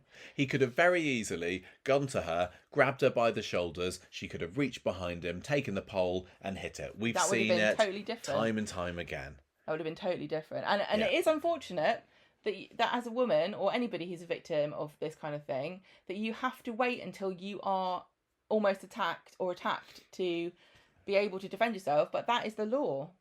You have to anyway. Right, we must move on. So she hits him with this piece of scaffolding, and he tumbles over the edge to the ground below. And we know that the blow to the head is what killed him, and the fall. It was some kind of metal object. Just didn't help. No, didn't help. So she goes down to see him, and he is definitely dead. I do like that they had them higher up for it. It was quite spectacular. It's a shame it was nighttime, really, because you didn't have much of a view. But having them standing next to the roof, you don't get that very much on Coronation Street, do you? No, it did remind me a bit of the Jeff and Yasmin scene, actually. Yeah. But it also did mean that he had a bit further to fall, a bit less chance to survive it. So she calls Gary up and tells him to come quick. And he does. She is huddled against the wall. So I didn't mean to. Again, not something you would say if you felt like you were justified. Gary's not going to, say that, is he? If he wants to protect her. What do you mean? He's at the moment regretting having anything to do with it. But if there was ever a time where it was revealed that it's her, and he says that, what does she say to you? I don't think he would. He's not going to drop her in it like that. I don't think so, no. unless something else happens that he's trying to save his own skin. Yeah. But I don't see Sarah trying to push it on Gary or anything. I can. Can you? She does it to Todd. She tells him it was Gary, doesn't she? No. I can't remember. I don't remember. No. I think that this... No, she doesn't. This is such a mess, this story. And I don't mean it in a rude way. I mean like a delightful mess, because there are so many avenues and characters and conflicting things and people that you can't really predict what they're going to do. And so that's why it's great that it's Sarah, but it's also like such a weird choice. This is the biggest ever character. If I'm going to say, okay, it's not the only one because we have got Lauren and Tracy and Toya, but this is the biggest character that this has happened to. She's been in the show for 39 years. And she's, you know, a plat. Yeah, exactly. This is astonishing. This is audacious. I am beside myself with confusion. But like we said in the reaction, pleasantly surprised. I guess, kind of. Uncomfortably surprised. I really wish they hadn't. I really wish they hadn't made it really clear that it was Gary and Sarah. You know, and that was really the only thing you could think that they had done. But if they hadn't shown any of the suspicious loitering between them, so exaggerated. I don't know. It was so obvious. The thing is, it was so obvious that it couldn't have been them. That was what happened. Yeah. And it's never what's the word? Sore losers. When I get annoyed if I didn't guess something, it's not because I'm a sore loser. It's because sometimes I think, like, I can revel in me being wrong. We admit it all the time. Oh yeah, I say it's never. I said, what was it? I said last week on the podcast I was 20% sure it was Miles by that point. He's still not made a single appearance in the show since his dad's died. He didn't even appear on the appeal. No, and I want to know. Did Coronation Street, I don't know if any writers or whatever who are listening can tell us, did the writers put Miles in that scene the week before the murder to trick me? To make me think, oh, it's got to be him? Because I fell for that hook, line and sinker. Well done. I don't mind it when I'm tricked and bamboozled. That's the whole point of the show. I never want to guess anything that happens because it's more fun not to. But I just don't think that was handled that well. Just Gary and Sarah... The twist is it was them all along. And okay. Well, I've said that now. we have somewhat to discuss this scene, haven't we? Yeah. So he's like, "What the hell's gone on?" And she's like, "I didn't mean to." She's really fuzzy on the details, but she doesn't say. You know, he says it was self-defense. She's like, "Well." She damns herself, unfortunately, as far as I'm concerned with this, and the fact that she didn't call the police. I don't see how, in court, she can get away with this. And I know. I just don't see how she can. I tried to didn't tell the police, and for 2 months kept it hidden. Well, 2 months plus, because, you know, it hasn't come out yet. Yeah. I tried to look up to see if there were any examples of cases in real life where this has happened, and there just aren't. It's just like, what was it? Oh, just like the Becky storyline, isn't it? Sometimes Coronation Street relies on real life court cases to try and have a bit of drama, like the Joe McIntyre death. And sometimes it's just like, nope, there's no real life thing that we can compare this to, so we can make it go however we want. To a certain extent, you wouldn't know if this happened in real life because the woman probably would get away with it. Because the fact that she doesn't even lie about it is to me evidence enough that she knows what happened. She knows what happened. But do you know what I would actually love? And I don't think you saw the whole thing, so you don't know if they are even asked her this. Does Tina O'Brien think that Sarah thinks it was actually self-defense? I don't know. I've not listened to the interview. I've not had time. But I would love to ask her, and I would love to ask. I forgot who plays Theo. James Cartwright. I'd like to ask James Cartwright what he thinks, but I think he would say that it was self-defense because I think. And also, another thing to say that having been in the presence of James Cartwright, even James Cartwright, who was very happy and very enthusiastically helping us to create content with him, I was a bit scared of him because he's very energetic and very big. Yeah. So I can totally see, if I was in Sarah's position, doing what she had done. But I still think it wouldn't be self-defense as far as the law is concerned. No, I don't think and so. I think, if we're going to really get down to it, I think the law needs to change because I think that it's too hard of a if you why wait to someone to get you before you get them first? It's also like if she did purposefully kill him. And there was like nothing. So she clearly did. What's stopping her from saying it was self-defense? Nobody knows. Yeah, I know. That's the thing, isn't it? Yeah, it is. Yeah. There's absolutely no way of it's her word against nobody's word. Nobody. I could kill you right now, right at this very moment, I'm just looking and around. say it was self-defense. Nobody. You got I've a bike chain. A bike chain. Come at me then. And who's to say that it wasn't? I've got no marks on me to show me that you were. If you coming came at me, you'd have marks on you. But oh well. No, it's true. It's true. Yeah. And carry on. Isn't it still hilarious? The first scene of the first episode. Although that very high threshold for being sure that it was self-defense, it still could just be made up. Yeah. You just have to know what to say. I want to know if Adam is going to represent her if it goes to court. Oh, probably. Oh, but actually, that's very good. I hadn't considered that. Exactly. Oh, represented by the ex-husband. Yes. And him going, Sarah, just tell me what. Sarah, tell me. No, what would she admit to him? I think by the time this gets to the end, everyone's gonna know what Sarah's not quite sure about what really happened. Yeah. And again, another question is, how much can you really reliably trust somebody as a witness who might be, like you said, just feeling guilty and feels like they did do something wrong? But we saw what happened, though. We saw it. It happen, and but then murder again, or not, other people the fact that she's saw lied about it for months afterwards, that's not going to do her any favours. Other people saw the same thing as we did and came out with a completely different opinion. I know. So she says... That's almost it for the... Oh, no, he sends her off, doesn't he? Yeah, she says, the pole's on the roof. He tells her to go, wash her hands and make sure somebody sees her so she's got an alibi. And she doesn't realise that person's going to be Jodie. Gary sends a text to Danielle from Theo's phone saying, you got 5 minutes, I really need to talk. Nothing else has come out about that, has it? I'm really confused about this. And also, he must have been the one who had the phone... Todd's phone with the gloves, or is it not him? I don't know whether that was Theo. No, somebody took the SD card out of the phone, didn't they?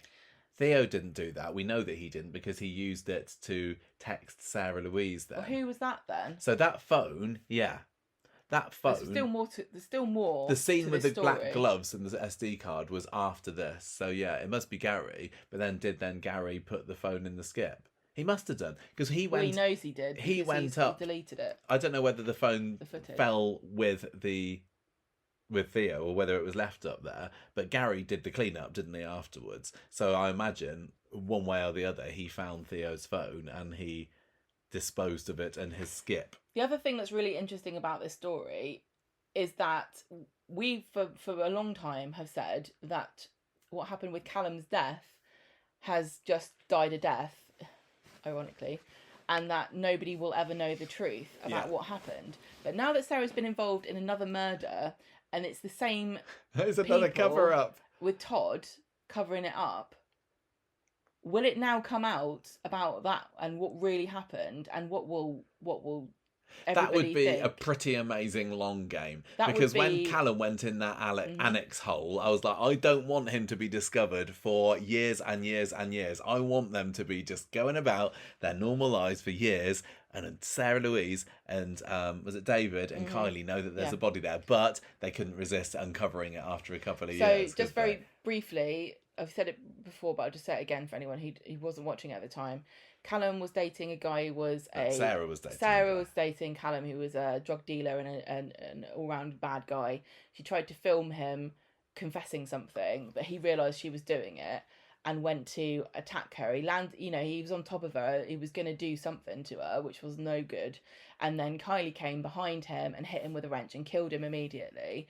And so then Sarah, David, and Kylie were all involved in hiding the body in the annex, which is where Audrey's extra bit is now, on the side of the Platt's house. And then eventually it was discovered, but Todd pinned the killing of Callum onto Jason's dad, Tony Stewart, who was also dead now. Yeah, by then he died. He died, so it was kind of like his name was been besmirched, and nobody knows that the involvement of that lot. Kylie's also now dead. I can't remember who else found out. Somebody else found out at some point. Maybe it was Adam. I don't know. But that murder's been covered up, and it kind of felt like there was no point bringing it back up because Kylie died. But now that Sarah's involved and Todd knows, and there's another expectation for him to not say.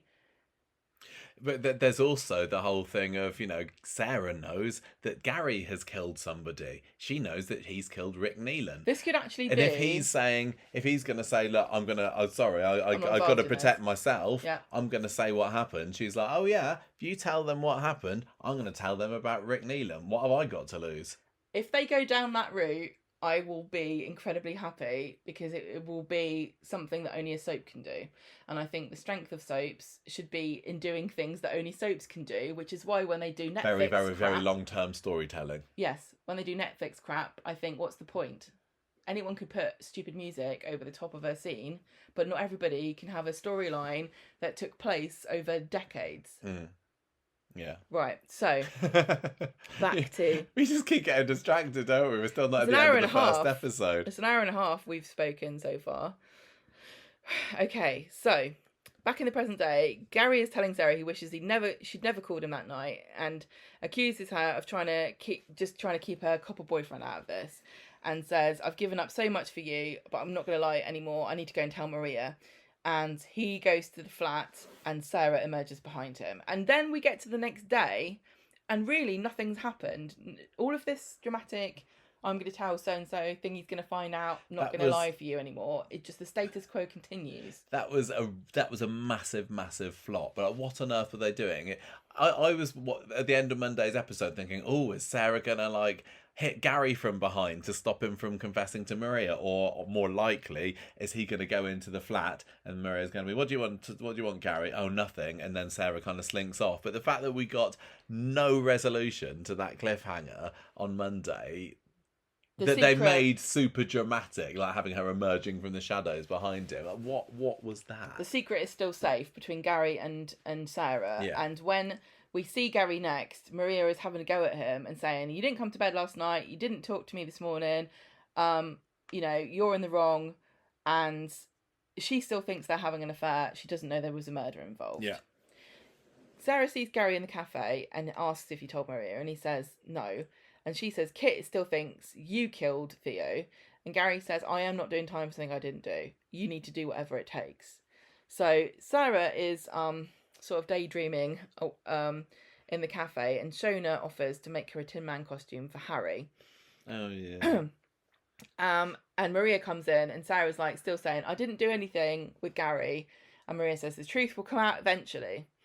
So Sarah's in the flat later when Kit comes in, and things are a bit tense. And I still, again, this episode was like a fever dream, because nobody is talking about what the hell just happened. At the dinner party. There's a dinner party, and you were accused of cheating on me, and we haven't had a conversation about it. That makes no sense. And you went out and you left for so long, because Sarah went off and spoke to Gary, and they were together for ages, and that's still not come up. No. This is very weird. I would not tolerate this behaviour from if I'm Kit, I'm not. What is Kit kind of? I wonder if this is what's happening with Kit. Is he using Sarah as bait to try to get the truth about Gary? Maybe. He's very determined that it's Gary. He seems like the kind of bloke that would not stick around in this situation. This is far too complicated for him. He doesn't seem like a complicated relationships kind of a guy. No. She's too high maintenance here, but I think that the fact he thinks he's onto the killer is making him keep her around. Do you really think that you would ask this woman to marry you, and when you still haven't even got to the bottom of whether she's having an affair?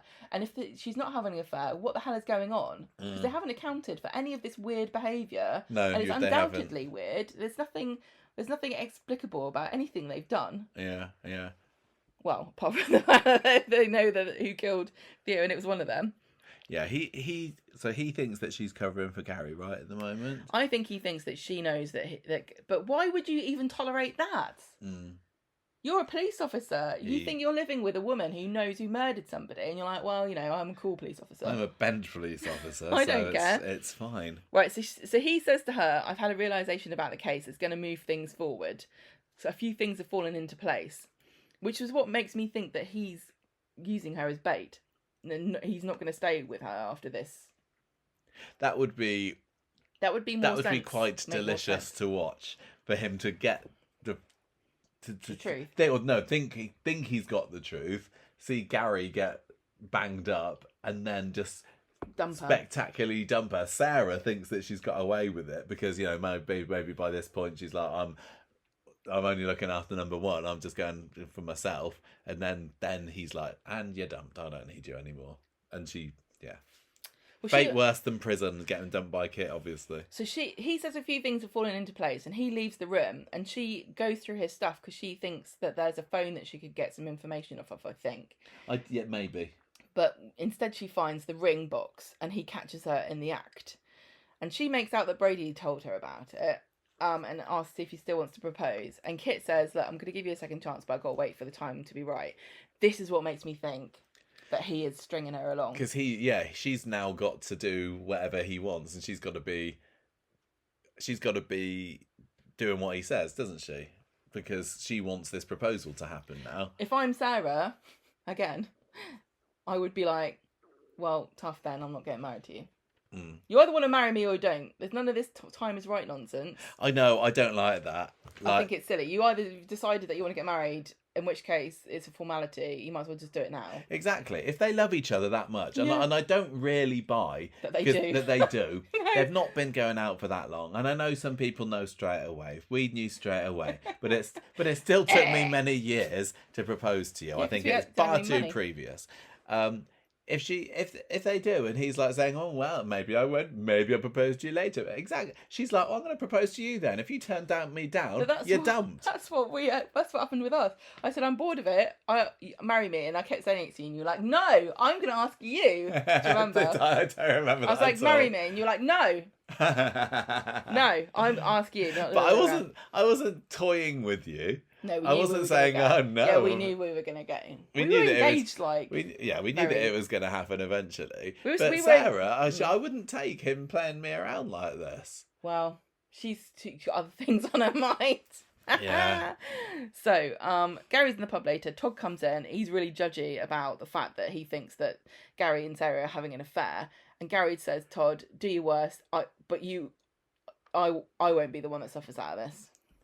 So Todd goes to see Sarah in the flat. Yeah, it's very dusty in here, by the way. I am getting a sore throat. Todd goes to see Sarah in the flat, and he says, I think you're covering for Gary killing Theo. And she says, no, stop. I'm sick of everybody thinking they're a detective. Please stop and let the real detectives do their job. And she huffs off. So, yeah, she doesn't tell him. He still thinks it was... I can't remember. Let's keep going. Going. Let's keep going. She's saying no, this isn't true. She's not pinning it on Gary here. He didn't kill him. Yeah. On Thursday, Sarah is like, because she's stringing on. He thinks that there's an affair, so she's got to string on that story, no, right? No, he now thinks that Theo was killed by Gary. Yeah, but she still thinks. No, I don't think he thinks there's an affair anymore. I think he does. I thought there was something on the Thursday. Let's talk about it then. Stop interrupting me, and I'll tell you. On Thursday, she's like moody and stuff, and Kit comes in and she tries to get him to propose again, but he's like, no, tell me you killed Theo. Kit goes Gary outside the yards, telling him, I was watching you at the dinner party when Summer was talking, and you couldn't even bear to look at her when she was talking about being in prison. And Gary says, 3 weeks on remand does not make her Nelson Mandela, does it? It was basically like, everyone's been in prison, Kit, don't you realise? He goes, didn't you listen to that wrongful arrest episode of the podcast the other week? They did 2 parts on it, Kit. He says, like, if you think I did it, take me in and question me. You've got so much evidence. I do love how cocky he is. Yeah. Like, he can put on a front, can't he? Like, when he's in the mood, I think if he's caught off guard sometimes, like in the pub when he was invited to dinner, it's like it was all over his face. But I think if he gets warmed up to it, he can be very, very convincing. I think Mikey North is fantastic. I love him in this role. Yeah. Really, really, really good. Because he gets really cocky. Todd comes over and tries to break things up. And Kit strides off. And then Gary's like, it's right under your nose. And Todd's like, what? So Todd's like... Because Gary's... This wouldn't be something you'd say if you killed him. No. Why would you Gary, say despite this? all this bravado here, is absolutely desperate and thinking, I'm going to get in trouble for this. Why on earth did I even get myself involved? Like, he so can't that's help why he himself. blurts this out. He can't help himself blurting out to Todd Why would you wouldn't be able to help yourself, because you'd be like, why am I getting in on all this? Todd speaks to Gary in the yard going, what the hell did you mean by that? And Gary says, well, Kit's just jealous because Sarah believes me and not Kit. Yeah, I despise Theo, but I'm not going to kill him. So Todd goes back to Sarah's flat, and both he and Bethany tell Sarah they're worried about her. And Bethany heads out, and Sarah says, look, I'm just overwhelmed here. I don't even like see Kit that much, and where I'm going, and you're going on about this affair. And Todd's like, I do not buy this. Is this a smokescreen? Are you covering up for murder? And Sarah starts crying and says, I've told you everything. And then he tries to make her swear on Billy's life, which is a bold move considering that Billy is not here. And she then admits it and says, I knocked Theo off the scaffolding. She just can't... Both... Which is a bit editorialising, isn't it? It's a bit editing quite a lot of the, the details out of that. Well, she tells him the more later, but I know. It's interesting how the mention of Billy is what makes her crack in both Monday and Thursday's episode, wasn't it? Yes. I think, now if we've all learned that if we want some kind of reaction, if you want to get Just something get out her of to Sarah, swear just on say the Billy Billy. word Yeah, and she'll sing like a canary. Yeah. So Todd has to go at Sarah. Well, because she's admitted it now. Yeah. She just said, I killed him. So Todd cannot believe this. He's like, you let Summer be locked up. And now I realise Gary's in on this too. And what about Kit? Does he know what's going on? And did you do this single-handedly? There's no way. If I was Sarah, I'd be offended. But, she's banged to rights there because she didn't. Yeah, so she admits it. Gary's helped me cover it up. She admits it, but she also says, he got in my face and I pushed him away. He didn't. That was a lie. You watch it back. He didn't. Well, he did, but then he backed off. Yeah, I suppose he got in her face at one point. Yeah, and then but he wasn't near her when she killed him. Yeah, because then she says, then he came back at me. She says he was in my face, I pushed him away, and then he came back at me. So she either this wasn't filmed, directed properly enough to make us think that that's what happened, or she's remembering it wrong, or she's telling herself, she's trying to protect herself here. I'm innocent, it was self-defense. She's changed her mind. But that doesn't change what we saw of what happened. Yeah. So, she says he had this sly little fleck in his mouth, and he was taunting me about the baby, and he called me a whore. And so Todd says, so you shoved him? And she says, no, there was a pole. It was an instinct. I closed my eyes and I swung, and he was dead when I got to him. And then he's like, so you called Gary? And he's upset that she didn't even think to call him, and since then she's been lying about it. And Sarah says, I wish I'd fallen with him. And then Todd's like, let me get my violin. I don't know why Todd is jealous of Gary, that he's the one that got phoned up for this. Yeah, Gary's not exactly having the best time at the moment, is he, concealing and this? What would Todd have done? And now Todd knows.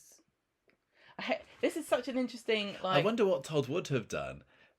Because I know that at that point he was terrified of Theo. Well, he'd just been hiding from him. And he'd just been hiding from him. But it was still his husband. And despite everything, Todd kept going back to Theo, didn't he? He was devastated when Theo died. He was really devastated. And so he probably, at this stage, I wouldn't have been surprised if he hadn't phoned up the police straight away, or the ambulance, and said, Sarah's just killed my husband. Yeah, in the heat of the moment. You're right, That's why you don't call Todd. No, because he can't be trusted. No. Gets back to the house. George and Christina are there. They can tell something's wrong, but he won't admit what it is, and he's ignoring all these calls from Sarah. Then Gary catches Sarah, who's clopping down the street, saying Todd knows everything. Todd has a nap, so they haven't really been busy, have they, Gary and Sarah? What? They were kind of clopping down the street, going, "Oh my God, Todd knows," and then Todd has a nap. Wakes up. I don't think does he have a nap, or does he go up for a nap? I can't remember. It doesn't matter whether he had a nap or not. He still went upstairs to bed. It doesn't feel any better. Not Tony. George and Glenda are. No. Oh my God, George and Christina are having their little collagen mask sesh. Yeah. Which is a nice bit of nice bit of light relief for everything else that was going on. It's just apple ties, I swear. Left it out. Do I need a collagen mask? Are you saying? Yeah. What does it do? I think it helps your skin. It's collagen is like what's in your skin that makes it elastic. Right. I did like the vision of George with the mask on, and it was just a little shrunken on his face. His big face. He's half giant. I know exactly. He is. We've seen Harry Potter 5. So Harry Potter 5, That's giant, the giant man. So he's George asks him what's going on, and Todd starts having this little cry, and says, "Me and Sarah have had a row. I want to move back in here, please." And so they all have a group hug. Oh, that was really. It was really sweet. It was lovely. And I think what a lovely family there. Todd's got his phone and he's looking at Weatherfield Police crime reporting website. I'm surprised they haven't set up a special URL for like Theo's murder. Sarah's getting drunk in the pub, and Nick comes in, and Sarah's making an absolute state of herself, isn't she? What is this emotion she is feeling? She's kind of like stuck between euphoria and despair, because she doesn't know if she's got away with it. It's more euphoric the second time round after she has the chat with Todd in the smoking shelter. She's drowning her sorrows again. Gary comes in and she's drunkenly hitting the jukebox, and Gary says to Maria, "We've got to go," and she's like, "No, I'm not going anywhere." David comes in, Sarah hugs him, and she's sobbing. "I want to enjoy my freedom while it lasts." Then Todd comes in, and this is when they have this conversation at the smoking shelter, and he says, I haven't reported you. And she says, "Well, you should do. I can't live with this axe over my neck." And he says, "I can't. Enough lives have been destroyed by this. You stole my one chance to see Theo face justice." And I'm glad that he brought that up. I was going to say, I hope that the people who felt cheated like that too, at least, appreciate appreciate the acknowledgement as kind of the least that Corrie could do to acknowledge this. Yeah. Do you see what I mean? It was a really nicely, very, very well written and performed scene. It's important to say that this was. It is a shame because we've been saying we want more friendships on Coronation Street, and I've been loving the fact that Todd and Sarah have grown closer over the last couple of years. And now it's over. He says, I don't believe it. He will be back before you know it. So he'll be buying her a Christmas present this year, don't you? They might even spend Christmas together unless she's in prison. So he says, "Look, I can't get away from the fact that I love you and I don't want to see you go to prison." She gives him a hug, and he says, "But listen, though, we're over." He does a nice little tender kiss on her forehead at one point as well, doesn't he? "I don't want you in my life anymore." Oh. So she's like, "Yay!" I got away with it. I got away with it. And she's free and happy, and Maria is like, "What the heck is going on here? Gary, you can't even look her in the face. What's going on between you?" Sarah comes over and she's like, "Sorry about the other night," and Maria's just done with it. She shoves past her. And then Sarah decides that she wants to get some money for the jukebox, and she starts begging everybody for some money. And then she puts on a dance with somebody on or something. Yeah, that was it. Yeah. But then she gets kind of like strong-armed out to the Platt's house, stroking doggy Dave on the sofa, drinking coffee that Jodie's got her, and they start talking about the scene of the attack. And Jodie triggers Sarah's suspicion. It's just her and Jodie, isn't it? Yeah. She says something about David barking his head off when Sarah was attacked. And Sarah realises that there's no way Jodie should have known that, because she shouldn't have been there, and Sarah never mentioned it to anybody. And she's very suspicious. But Jodie's like, "Oh, I just guessed." And then dogs bark, don't they? She then rushes rushes up the stairs, leaving Sarah looking thoughtful. And Jodie does have a very nice look of bloody Nora, what have I just said? Whoops. So Sarah... Right, let's talk about this story now, because I don't think we've covered it. Sarah must remember more about when she was attacked. Does she? Does Sarah have to remember that David was barking as well? Probably not, actually. She just needs to know here that Jodie knows what happens. Because if Sarah remembers too that David was barking, is she going to remember the box? I suppose she remembered less straight away after it. She might have remembered more than that, but she can't remember the box, otherwise she would have said something. Here's the question. What did she see in that box? Because we know what was in the box at a certain point, but we don't know whether there was anything else in the box. Yeah. She could have all kinds of stuff in there that we don't know about. Yeah, or she could have just seen completely innocent looking things. Like, it's not a crime to have a box that's got a USB stick and a book in, is it? But No. if you've got a picture of Bernie with a face cut out, or sorry, the face with the body cut off, then you're going to be a bit suspicious of it. Yeah, there's nothing. That was the most incriminating thing. Unless she saw something that was missing of hers. I don't remember. I don't remember either. So I guess she's going to question her about that next week.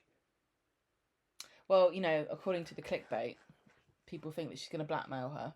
Yeah, I don't know. I don't know whether I see that. I just, you know, everyone's a bit tired of Jodie at the moment, aren't they? So in a way, I'm glad that this has been brought up, and she's going to be forced to confront what she's done here. Right. But I was excited for a little bit when I realised that Jodie had slipped up. But the prospect of what this means for future scenes isn't quite exciting me yet, I'm going to say. I am just bereft of anything to say now. Let's do Megan. Okay, so interesting story, that one. Didn't go the way. What did everybody else think? I'd like to know what you think. Is anybody on our side? If you're one of the 33%, write in and... I would like to hear from people from both sides, but it would be nice to have a little bit of backup here because I feel alone. I feel like 12 Angry Men. If there is anybody as well who was on the side of self-defence that has been convinced by Gemma's arguments, definitely do write in because she would very much like to hear that. Don't write in and tell us she's wrong. I've already acknowledged that everyone's got their own opinion. We know that other people have been... I'm not saying that you're wrong if you think it was self-defence either. No. I very carefully acknowledge that the interpretation has been, I feel, crafted to get, you know, but I think the poll of, you know, 66-33 or whatever it was, it really is partially a bias towards the character that we know and the fact that she's a woman. Yeah. If it had been, totally, you know, normal. A neutral antagonist, if there's such a thing, upon and not the big bad of 2026, maybe. And this is what people will be thinking differently. We said before quite a lot about characters, that when you like them, you judge them by their intentions, and when you don't, you judge them by their actions. And if you're judging Sarah by her intentions, you give her a lot more leeway in what happened than if you do by what the cold, bare facts are. Yeah. And it's funny because I don't dislike Sarah. It's not like I'm saying, yeah, I just want to pin this on Sarah. It's not like Anna Windass. I feel bad that it's happened. I feel mad that Anna Windass killed Phelan because I love Phelan. I love watching him, and Anna was a bit of a fishwife, wasn't she? I know that she was supposed to be the hero, but we were comedically acting against her for quite a while of that. But here I was like, I'd like to be able to defend Sarah, but I just really, really can't. No. My favourite character could have been on there and done and acted in the same way as her, and same I would thing be happened struggling. With Toya. Toya's one of my favourite characters, but she murdered Imran. But we've been able to bury that a little bit more, haven't we? So tough. It's so but tough. The trouble is that if Sarah gets away with this, it's on the back of that story of Toya getting away with killing Imran, and it sets a bad precedence where we enter fantasy world where literally any character can do whatever they want for a soap magazine cover, and next week it's like it didn't ever happen, and that is not what a soap should be like. No.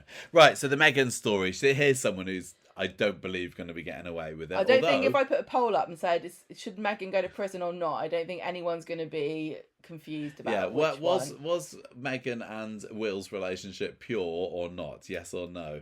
I think that'd be a bit of a landslide. Yeah, the jury's... But the trial is coming up. It's happening next week. And they're just kind of ramping us up to remind us all of what they're like. Who's Megan? You know. No, I'm just saying that's what I'm like. Who's Megan? Remind me, Coronation.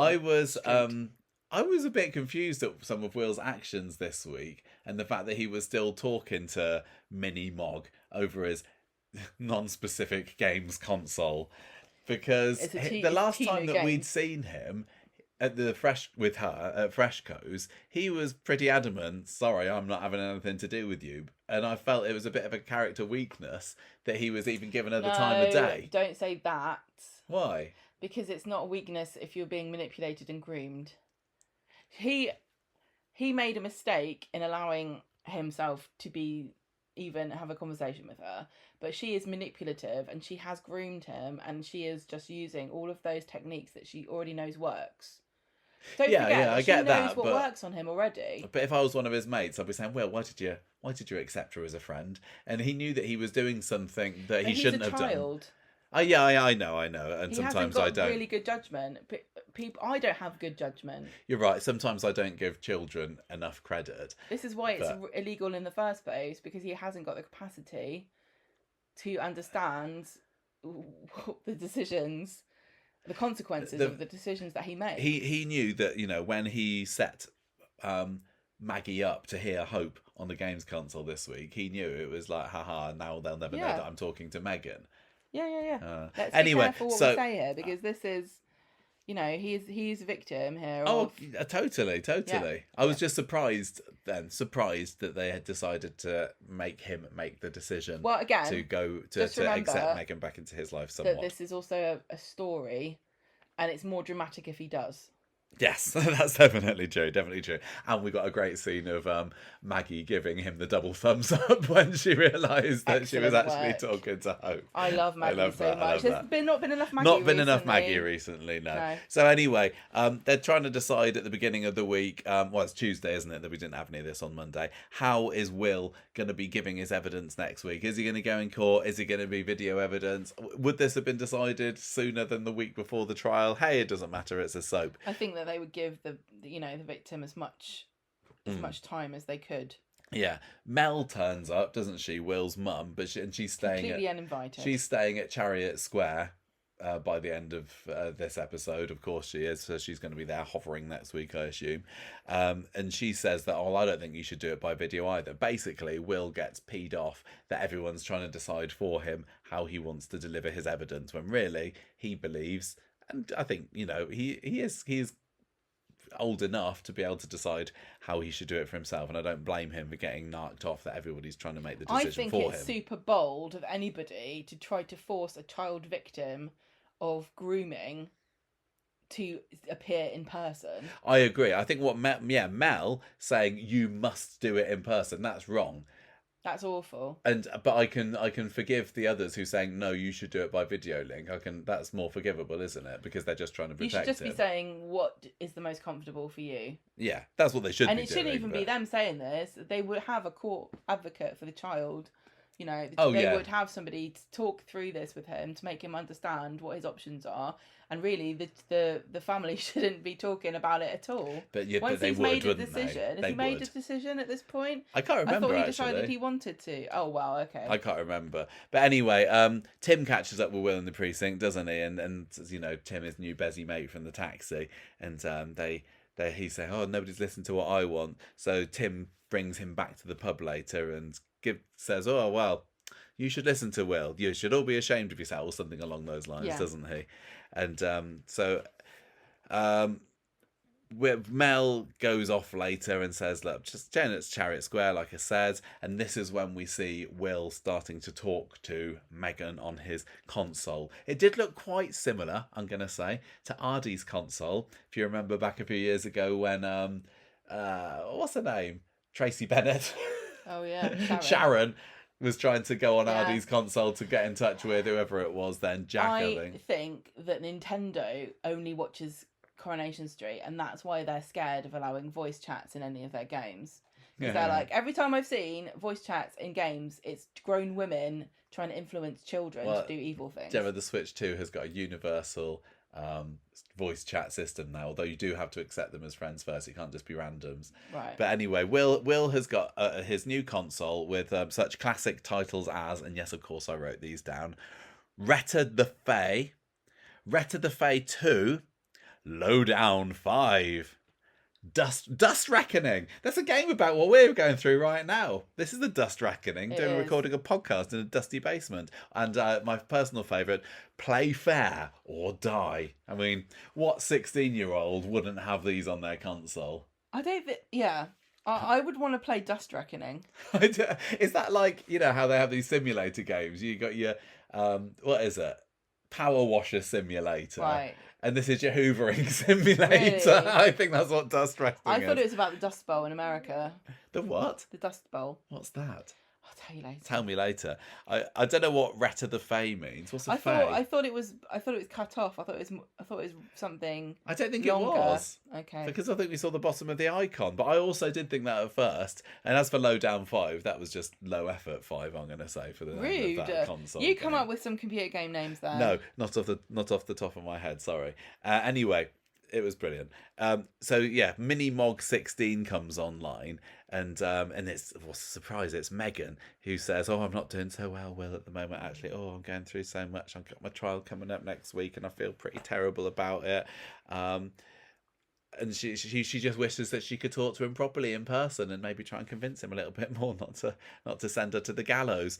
So Thursday comes in and we got little Susie taking up Will's headphones when she sees Mini Mog comes online. Showing complete uncharacteristic interest in her older brother's boring console. I know, I didn't really get what was going... Well, A, why was the console left on? B, why did Susie care whatsoever? Did she just like that she had a little cute avatar? I don't know, a little cute AI-generated avatar. But anyway, when Megan realises who it is that she's talking to, and not Will, she disconnects straight away. Susie thinks that this is just Will's little online girlfriend, doesn't she? So she taunts him a bit about it in the cafe later, and Will's like, "Bloody Nora, I think I'm going to be in trouble here." So he then sets up the little plan, like I said earlier, where he's talking with Hope online, but when Maggie comes in, is like, "You're talking to someone. Who is it? Is it Megan? Miss Walsh, is that you?" She takes up the headphones, doesn't she, and then realises it's Hope, and she's left with a bit of egg on her face. I mean, if Susie had been there at the time, she could have said, "Hang on a minute, this isn't Mini Mog 16, it's..." I don't know what Hope's online username's going to be, but...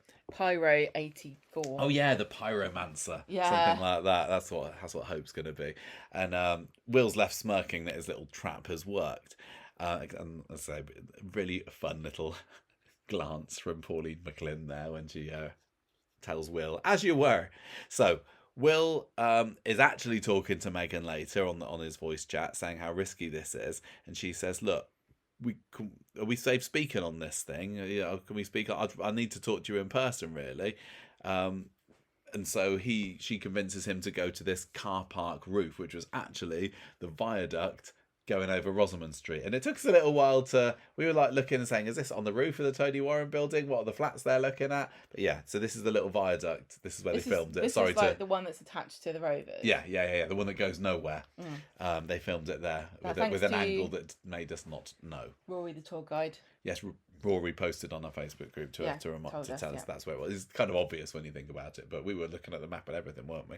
So, well, I knew it was... Okay. Yeah. Doesn't matter. That's what, if you go along it leads to the prop store, doesn't it? Yes. If you carried on to the left of where they were, you go into the little Aladdin's cave of Corrie bits and bobs. They dressed it as a car park. Yeah. They got out the old Eileen's electric charger and hauled it up there. I think they were ticket machines. Oh, was it? Oh, okay. And they're also looking out across Media City at the flats that we stayed in. And I saw somebody saying, "Oh, was that where Gemma and Michael stayed?" Yes, it was. That was the when flats that we afford looked it, at. Yeah. We're not. Are we? I can't remember whether we're staying there for Soap Week. No, we are not. I don't remember where we're staying. Tell me that later as well. Okay, so Megan tries to play her tricks on Will, doesn't she? And saying, "Oh, I loved you once. Oh, I know we can't be together, but I just can't go to prison, please." And he's like, "No, you're lying. You were going to go to France without me. You were going to ready to dump me. You're only thinking about yourself." And he walks off, leaving her alone. Well, I don't know why he needed to go all the way to the car park for that, or maybe it was just seeing her and hearing her plead in real life that made him go, "Sorry." No, yeah. Sorry, no. But yeah, good on him, because I was a little bit worried actually that he was going to be convinced by her. So well done, Will. Well, we don't know. Still don't know. No, he might have a change of heart. He could, it has been known to happen, hasn't it, on Corrie trial weeks, that somebody has a change of heart at the last minute. Yeah, literally on the stand going, "Actually, no, I've got a different idea now." Yeah, and that was basically it for the story. We had a little scene in the Rovers later where Eva says, "You can talk to me if you want to," and he's like, "Not really." So what are you thinking currently about how the trial is going to go? I mean, I don't even know whether it's all of next week. I don't know whether it's going. I think we've still got 3 episodes again. Is it going to be over by the end of the first hour-long episode? I don't know. I hope not. I still think she's going to get away with it, and then something else is going to happen. I don't. I think she's going to get sent down. I'm most interested in, is Sam going to... I really, really, really want Sam to give evidence. Like, I desperately want him to take the stand. How would you feel if he gave evidence, but then he had an episode and he made it look like he wasn't telling the truth because he got confused, and then she gets away with it because of that? That would be very dramatic, and I think I would probably quite like that. Yeah. But I still think she's going to get sent down. I think we have reached the conclusion of the Meghan story. I think she's going to get away with it and do something else. I just think it's more dramatic that way.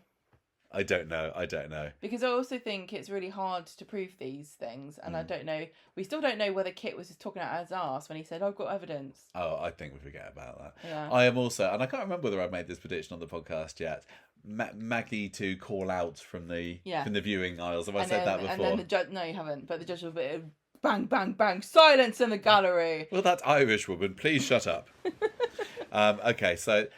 That fun story, but obviously not as much to discuss there as the whole murder one. I really, really loved, and it was a very nice bit of respite from all the other darkness and skulking, the Mikasa Nina Lucasa storyline. It was fab. Having those girls together, that's what I want. Gal pals. We got the Debbie gal pals, we got the Amy gal pals. Loved it. We need Absolutely to think of loved gang names for them, don't we? You can think about gang names for them while I read it out. Okay. On Tuesday, Summer's with her gal pals in the cafe, filling him in about what happened last night and saying she doesn't like baked gnocchi, which is incredibly ungrateful for her because I don't know what she was going to eat otherwise. Dev comes in, he's covered in paint, and he says, I need your help, I can't be doing this anymore. Come and redecorate the flat. You can do what's it called? Sip and dip. Sip and... I didn't write it down. Painty... Sip and slip. What is it? It was... Because it's a thing. Yeah. But I'd never heard of it. Paint and sip. I don't remember. I've never been invited to any one of these things. No, so clearly. Know. So... What is it? What is it really? I don't remember. Okay. What do you mean, what is it? He got it wrong, didn't he? He used the phrase wrong, but I don't know what it actually means. Sip and paint. Sip and paint. That's not catchy, is it? Sip and paint. No. Well, he's saying sip and paint, like decorate while you get drunk, but actually it's just going to a community centre and you have an easel and some wine. Oh, okay. And you're painting sunflowers or your dog or whatever. Yeah. So they're like, make fun of him because he doesn't know what he's talking about, but they still get roped into it, and everybody has to go and help. Yes. And she doesn't look too chuffed about it because obviously he's got bad memories in there, and she still hasn't got her brooch back. No. So she's staring up at this flat, about to go in, wearing the most unconvincingly paint-splattered hoodie I've ever seen. It was obviously her painting hoodie, but it was just decorated in evenly spaced, different coloured blobs of various paints. Which, okay, whatever. This is summer, Gemma. David comes over and he is very sweet and can see that she's nervous about going up considering everything that's happened in there. And he says it's okay not to be okay, and that once new people move in, it will be something different and these horrible memories will disappear. Mm-hmm. And he doesn't say, but he probably, I think they both realised that if you never went in a house where something terrible happened on Coronation Street, you could never live there again. We all know. I thought that was very good of David. It's very I liked nice that of little him. interaction. So they all go and paint the room, and Summer's boozing up again, which is they all start painting worrying. each other, don't they? You know how girls do. If they had pillows, they'd be hitting each other with them. Surprised they didn't take their tops off because that's also traditional. It just reminds me of the very first series of Big Brother, and they all had clay for one episode, and they all ended up rolling around all over the walls and stuff. And I think Craig got his willy out. That nun was topless, wasn't she? Yeah, I think Anna was. Yeah. Yeah. So they're all having a great time. They are clothed. Dev comes up and he gets kind of mad and turns the music off. And then Ash is like, I want to move in here. And Nina says, yeah, I can move in with you too. But they used to date. That could never work, can it? Yeah. I think it was happening so long ago that I'd almost forgotten that they were an item. And Nina has appeared in about 10 episodes, probably it feels like, since then. It's really, really lovely to have more of Nina. I love Nina. And it was nice to see her getting a bit of time in the spotlight this week in a non-dramatic, non-dark, just fun, girly story. So it's Amy, Asha, Nina, and Summer are up there, and it's Asha and Nina that are going to move in. Yeah, but it wouldn't surprise me. I would love it if all of them moved in. That's what we need. We totally need that. Why don't they just... Why is Summer hoarding... Summer is the new Rita, and with dragon eggs of having a flat nobody else lives in but her. She did use a load of Billy's money to buy them, like, we'll get to that in a machines and minute, won't everything, we? didn't they? But it wouldn't... Yeah, well, Amy doesn't need to hang around at number 1, does she? No, did it even get brought up? What is she doing Why anyway? would she want to be living with her dad and her granddad and her dad's randy girlfriend? Yeah. Get out! Come on. Where's Tracy live? Yeah, I don't know. I don't even. Anyway, so there's not enough bedrooms, but it doesn't matter because they're all fake. It's that doesn't matter. I don't care about that anymore. But Coronation Street has had, a bit of a tradition, so at some points in the past, of having these young female gal pals, like you said, living up there. I mean, we're working through the early 60s at the moment, and we've just seen Doreen Lostock and Sheila Birtles living there, and I just love that kind of vibe that they have going on. And I do really like that. I just don't trust young girls, living together. I just don't trust that can be a story, Like, there's no drama, there's no murder, there's no backstabbing involved in that. Well, maybe girls, maybe there is a bit of backstabbing, but how could you? I think that Corrie... Why'd you say that? I don't think Corrie would want to have a story of just, what fun capers can they get up to? No, but it still makes sense that they live there, but it would end up being a bit like when Dee Dee and Paul lived in that flat. Yeah. Who remembers that happened? Nobody. They tried it, didn't they? When they had Jacob and Amy and Summer and that lot moving into where Daniel's living now, and nothing happened there. Well, the Aaron story happened there, and then it was quickly moved out after that. But let's have a bit of more stability for this and actually leave them in there. Yeah, totally. Leave them in there. They're really, really fun together, and we grew to love them in the aftermath, and I guess the lead up to the hate crime storyline. And they've barely used them since. Amy, as a real legacy character, should be on screen so much more than she has been, and maybe this is the opportunity. I don't know. I would really like that. Amy's contribution to this is making sure that Asha is okay with living with Nina, who kind of invited herself to help with the bills, considering that they have a steamy past. And they're like, fine. Talking of steamy, we have just relocated back to our usual recording room because we thought it might be a little bit cooler upstairs now, and it's not too bad. Oh, I wonder where the what? Go get the thermometer from the kitchen. No, I don't want to. Go on. Yes, do it. Okay. Are you going to carry on talking? I will, yeah. We were getting a little bit dusty in our lungs down there, weren't we? Suffered for our podcasting art. Right, I'm going to go and get the thermometer. Where is it? The kitchen island? Yeah, on the right. You shouldn't be doing a podcast and feel a bit like a coal miner when you're doing it. On Thursday, Dev is still trying to convince Asha to change her mind. He doesn't want her to move out, and he definitely doesn't want her to move to the corner flat, but she's made up her mind and promises him she'll be just 43 steps away. So they hug each other, then she grabs the flat keys from his pocket, and that's it. What's your thermometer for? I'm just seeing the temperature. So at the moment it's 27 degrees. Okay. And the highest it's got to in the kitchen is 38.6, which is over 100 degrees Fahrenheit. Yeah. Have I missed anything interruptible while I've been out? No, I don't think so. Dev is being a bit weird about not letting his daughter move out, and it literally... Most people of Asha's age would be somewhere else in the town or even country. So, I mean, come on, Ardy's Dev, gone cut those to apron strings. India. I suppose, I do sympathise with him somewhat, and lots of parents are probably very sad to see their children fly the nest. But yeah, he was being a little bit too whiny bitch. Too much of a whiny bitch. No, he's just protective of her. She's gone through a lot. He's, it's a bit of a different relationship between a dad and a daughter to a dad and a son, and she's the final twin to be living, and it's a whole new way of life, isn't it? If I was Bernie, I'd be like, get her out. More time for rumpy pumpy marital. I don't think that stops them, but yeah, Bernie's definitely wholeheartedly shoving her out the door, isn't she? In a nice, what's the word? Positive, supportive way. Yeah. So, Asha goes to see Nina in the cafe, and it becomes apparent she hasn't actually told Roy what their plans are. And Roy is like, "Oh, Nina's so good that she's here with me." Oh, they laid that on a bit thick, didn't they? Yeah, a bit much. I love Scrabble. Scrabble Thursdays. Yeah. So Brian inadvertently reveals the move to Roy when he's in the shop later, looking for new house cards to give to them. So he then decides to give Nina a flat warming gift, which is a train-shaped teapot. And he's like, "No, it's good that you're moving out." I bet that pours really terribly. No, no, they always do, don't they? Novelty ones. Yeah. But what did we have? Did we have a novelty? We had a cat one. It was a teapot shaped like a cat, and the lid was its head, and it had its paw was the spout.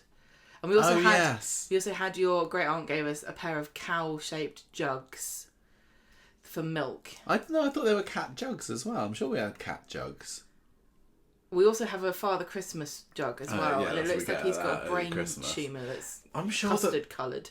Did we not have a Corrie teapot once? We can't have done because we haven't got it anymore. Anyway, yeah, I'm just saying, I don't think they're going to be making money. Who makes tea in a teapot anyway? I haven't got time for that. Just bag in the mug, it's fine. Only when lots of people come. When we first lived together, I made tea leaf, didn't I, with tea leaves, and you got very sick of it. Yeah. And I also had made a roast every Sunday, and you didn't like that either. All right. Not a traditional man, are you? What? No. So, have you know, I love beer and cars and football. World Cup, eh? World Cup. When's the next England match? How do we do? I don't know. So the girls start unpacking boxes. Amy and Summer are there to help, talking about all the gadgets that they wish they had. And here's it. Nina's got salt lamps and weird lots of things. So I love that's definitely a girl thing, isn't it? If there's boys together, we're like, when we're getting our assistant, our AI assistants, and when we're getting our massive 90-inch TV, and when we're going to get the console. They just want little kitchen gadgets because they're ladies. They'd move in and be like, right, well, we don't need a coffee table because this box that we brought could be the coffee table. We don't need a sofa because we can just sit on the floor. Right, so they want all these gadgets and things, and Summer comes back and she's bought them all these bits. She's got a slushy machine, she's got an espresso machine, she's got a fancy toaster, and she's bought it all with Billy's money, and she offers to take them out to dinner tonight as well. And they're like going, no, you can't do that. And she's like, no, I want to. Why wouldn't I? Very interesting. Like I said, I do wonder if this is some kind of symptom of some medication she's taking, or just like a symptom of depression, or... Maybe she's just really hoping for an invite. Can I come and live with you, please? They're not taking the hint. They're not taking the hint, no. Thanks, Summer. We'll invite you round one day to use this. Okay, thanks. Cool. I've also bought my bed. Oh, it's cool. Thanks. Just in case. Thanks. I'll sleep on that. Okay. That flat, it really does go through tenants quite quickly, doesn't it? Because we had Paul and Dee Dee, like you said earlier. They were barely ever in it. We had, obviously, Todd and Theo. They only moved in for the domestic abuse storyline. We had Daniel and Sinead living there for a while. We had Daniel and... who else did Daniel stay with there? I can't remember. I'm checked out of there. Okay. Yeah, it's changing houses quite a lot. I want these girls changing people. I want these girls to stay there. So someone takes them out to celebrate to the bistro, and a woman approaches them and says, "Oh, you seem to be having a good time. My mate's opening a pub in town later this evening. You can have vouchers and come for free drinks." And they're like, "No, thanks." Except someone's like, "Yeah, brilliant." And we don't see her again, so I assume she's been murdered. Do you reckon Monday's episode's going to be a bit of a Where's Summer? Maybe. I don't know where this is going. It's so odd, the character of Summer, because she is obviously a massive nerd and a bit of a square, and a bit joyless sometimes, isn't it? So that you can tell something must be wrong if she's happy and partying hard. And that part of the story I'm not so interested in. I just want them to live in the flat. I want to see how they decorate it. I want to have some nice little fun times there where nothing much happens, but I doubt very much we'll get that. I tell you what is funny about Summer is that she doesn't seem to care now who killed Theo. Does she not? Well, she hasn't mentioned it. She's been let out of prison. She's like, bygones, Yeah, you're right. She's not particularly. She's letting Kit do all the investigating there, isn't she? I really want to know who did it, because this is the man that killed my dad. Yeah, I want to pat him on the back. Well, I don't know what I would think, but I'd be a bit more invested in it than she seems to be, which is more why maybe this is all displacement activity. I suppose it could be. Yeah. Okay. So the Jodie storyline. Everybody, no, don't switch off yet. Don't be mean. It's a short I one. hate being mean to Jodie. So do I. I really, really don't enjoy it. I'd really, really like to love and enjoy Jodie more than I do. They're just, what is her game? Just flipping tell me. Tuesday is just about her making this flipping Tin Man costume for My God, for Harry, isn't it? this is hilarious because she fashions a hat from a funnel, David's funnel that he's never used. best funnel. But what does she make the axe out of? I don't know. Didn't she say a coat hanger? There's no way. That was just Maybe an not. axe Maybe that was something else. covered with tinfoil, wasn't it? Oh look, the Where Tin did Man that has come got a from? revolver covered in tin foil as well. The perfect hiding place. So imagine. I did like the heart that they had. It was very 1939 Wizard of Oz. The heart with the clock in the middle. They showed. Nice. She's been on Pinterest. Yes. Anyway, that was she was just got a bit miffed, didn't she? Because David and Shona wanted to go out, and she ended up doing the Tin Man costume at home, I think. But while she's there, she is apparently on a dating app at the moment, and she swipes along and finds somebody who's like, "Oh no way! How fun! We've matched. I know this person," and we had to wait until the next episode to find out that it was Ryan. Right. Didn't see that. No, Corrie's really trying to make Rai a thing, aren't they? I can't remember where that first came from, but It was the Swains. I think it was Betsy, wasn't maybe. it? I think it's a bit of a twee name for him, really. But anyway, yeah, Jodie and Ryan. Do you know what's happened now? What? I have treated myself because I literally dropped I nearly broke my toe by dropping my phone on my foot, because I have to put it on my shoulder and walk around with it so I can hear my podcasts, because my headphones broke. So I thought, I can't carry on like this, so I bought myself a pair of headphones now, wireless ones, and it shortens your name to Mike, and I hate it. Does How do it? I turn it off? What do you mean? When it's announcing? It goes, Mike says, smiley face. I'm like, no, he doesn't. Who's that? That's funny. I hate I wonder it. why it says that. Your old ones didn't do that. No, I don't. It's very presumptuous. Anyway, Ryan and Jodie. Yeah, don't see that working, but luckily by the end of it, it doesn't work, does it? Because it's yet another opportunity, millionth time, of Jodie trying to somehow get David to be jealous of whoever she's flirting with. He's not going to take the bait, is he? No. He was there, he was watching, just kind of intrigued Nonplussed, about yeah. this. Yeah, no, kind of Weird nonplussed. flirting. But what on earth is going on here? I thought this was really well done, really well scripted, well performed. Oh, I thought that Olivia So did a really great awkward. job with this. Especially, well, I also thought that Ryan Prescott was great too, because he was trying to. He was kind of David Brent in it, very, very subtly, because he's like, oh, hospo hours, hospitality hours. He's trying to be a bit cool, wasn't it? Yeah. And then, but he's totally boring, isn't he? And she's He is a bit. And he calling says, his dunch. Yeah, between lunch and dinner, we should call it dunch. And I quite she's like like, whatever. And then she sees David, and she's like, oh, Dunch. Oh, dunch. you should Oh my god, patent you're a that. genius. This is hilarious. Yeah, she did play that well. I did like the twist at the end of it, where he, by the end of the day, is saying, actually, I'm just not that into you. You're not my type. And she's astounded. I know. She's like, excuse me, have you seen this face? I know, I am everybody's type, actually. Beautiful. Yeah, look at my face. Look at your face. Who's the most handsome one? Who's got an acid scar? That's rude. Anyway. But, Jodie is very rude. Jodie is incredibly rude. I would never say anything like that No. about anybody. Anyway, yeah, I love the bit where she's saying... Jodie is definitely the sort of woman who thinks she's doing Ryan a favour because he has a scar on his face. 100%, yeah. Yeah. And when he offers, she's like, oh, I suppose we should split the bill. Oh, what, you're offering to pay? Oh, go on. Oh, that's so nice of you. You're splitting the bill. Oh, go on then. And then he says, oh, you can tip. And she goes, No. she just looks blankly. Is it Toya?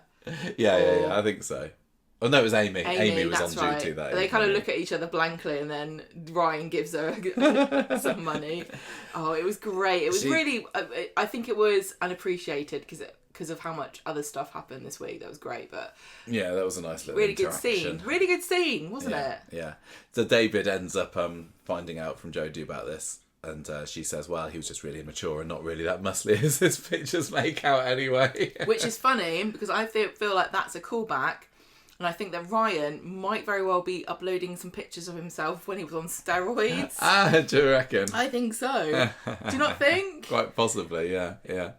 Right, that was that story. Not much, was it? And then we can race through the final few. We had a little bit more of the dirty dog and gun this week. Yeah, Ronnie. I keep here. forgetting that Ronnie and Fiona know each other. Yeah, they used to date, didn't they? I really can't remember what the deal is, but before he appeared on Corrie, that is. He's like, look, we haven't got the gun.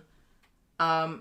Debbie's not well. You've got to help. You've got to let me get out of this somehow. Let me give you money. And she says, no, you owe me a favour, which is really bad news. He goes back to the flat and he lies and tells Ronnie, Debbie and Carl that it's fine and he's paid her off. But when Debbie goes away, Ronnie says, actually, no, I owe her a favour. This could be really bad. And Ronnie manages to convince Debbie to go on holiday, which, if I was one of the gal pals, I'd be annoyed about. No, I don't. I get it. It's just funny. It's just really funny that they had this whole storyline about her not wanting to go on holiday, and then the week after she's like, oh no, just not with you. She got a taste for it, didn't she? She loves it so much. She's like, do you know what would be great if that was actually a pool? So she agrees to go on holiday with him. Yeah, but first she has to go and make amends for her little outburst last week. She has to leave it to the Debster, because apparently Tracy has been quite upset about her treatment. I thought it was funny how Ronnie and Carl were like saying, are you sure you want to be the one to go and apologise? You're not exactly the most subtle of people. At this point, though, I get it. Really, what's the worst that can happen? And also, it's only Tracy. Mm-hmm. So Debbie goes to the flower shop, does her apology, and then she also snaps at Mary for wittering on about I don't blame her for that. Westerns. And she said, for goodness sake, Mary, I know I can talk, but you're something else entirely. And then she says, oh, I'm really sorry, I don't know what I'm saying. Tell you what, you should try doing a podcast. Sometimes I say things I didn't even realise I was going to say. Tracy forgives her, so does Mary. She goes back to the flat and agrees to go on holiday with Ronnie to Italy. Is that why she's not appeared for the rest of the week? Is she there now? I don't really know whether she's supposed to be there. They did say where it was going to be. I don't know. See, we wanted to go to Italy last year, but we didn't go because it was going to be too hot. And I will also say, if where I live now was a holiday destination in my mind, I wouldn't go here, and I never would go here because it's too hot. Didn't we also see in Italy that everything kind of closes up over summer, and there wasn't any, because like you said before, you're not a beach holiday fan, are you? And you prefer to get out and do things and visit things and go to shops and whatever, and like the whole of Rome is closed to desperately try and put off tourists like us. Oh well. That's what I've heard. I'm sure that Debbie's just having a lovely time sitting on her sun lounger. I don't think she cares. It's like my friend, she goes all over the place. She goes to all these countries, which sounds so exotic, but she's not actually going to them. She's just sitting in a resort, and it doesn't really matter where the resort is. It's like a TARDIS. Well, that's the same as lots of people do. No, I know. It just sounds awful. I don't know whether I'd mind it or not. Well, let's try it then. No way. Well, I thought you wanted to. No, I think if we tried it, you just complained about it all the time. I wouldn't ruin your holiday. Oh, thanks, darling. Last story this week we had is a Sam one. Basically, all that happens is Roy comes to visit him at the hospital because he wants to play a game of chess with him. He's bringing his custard slice that got squashed on the bus and his travel chess set. But when Sam makes a move that Roy thinks, hang on a minute, I can win now, he does do the gentlemanly grown-up thing of saying, you absolutely sure, Sam? Did you want to make that move? That seems quite out of character for you, but Sam sadly doesn't take that very well and says, stop flipping patronising me. I've made that move. There we go. And then Roy checkmates him. Sam wipes the chess set off the table, storms out, and later tells Nick, look, I'm really worried that this medication that I'm on is making me dumb. It's giving me a normal level of intelligence like you, Dad, is basically what he was saying there, isn't it? No, I get this. This is terrible. Oh, I know. Because what's your choice? What are your options? He prides himself on his intelligence. Well, it's not just his intelligence. He says he doesn't feel like himself anymore. Right, it's horrible. You hear this quite a lot from people who have to take medication like for hormone affecting, yeah. Well, things like this, because it's affecting your brain chemistry. And it's like, who are you? Are you Sam on medication? Is that a different person? Hopefully they can adjust it though. It is, but I think you were saying when we were watching it, it's so weird that like just this combination, this cocktail of pills and drugs can can affect your brain so much that you feel like a different person. Nobody's contacted me about my brilliant idea to put everybody on drugs. No. Which is weird, because I thought it was a really genius idea. And now Keir Starmer's stepped down, and Andy Burnham, who probably is listening to this because he's in Manchester. They all love us up there. They love us up there. I think he might put me in charge of, like, happiness. Minister for Happiness. Yeah. Why not? Just because I'm always grumpy doesn't mean I don't know what happiness is. It means I know more what happiness is than anyone else, because I'm constantly after it, chasing it. And that's your plan. I say, right, here you go, Andy. Here's my ideas. Number 1, AC in every house. Number 2, all on drugs. Yeah, we did have a conversation yesterday, didn't we, about whether we need to at some point invest in an AC unit for those few weeks of the year when we need it. We've got the portable one, but it's kind of... We have the most stupidly enormous front room, and it doesn't really work. Doesn't do the full... It's not very... It's like the biggest one I could afford. It's on the credit card. Is it on the credit card? My one, yeah. Oh dear. I know. Right, better... By the time I've paid it off, it will be 40 degrees. Right, anyway, that was it for this week's Street Talk. Who are we having as a character of the week? I think Sarah Lou is a bit of a strong contender, isn't she? But who are you going to have? I don't know. I hadn't thought about it. Are you going with Sarah?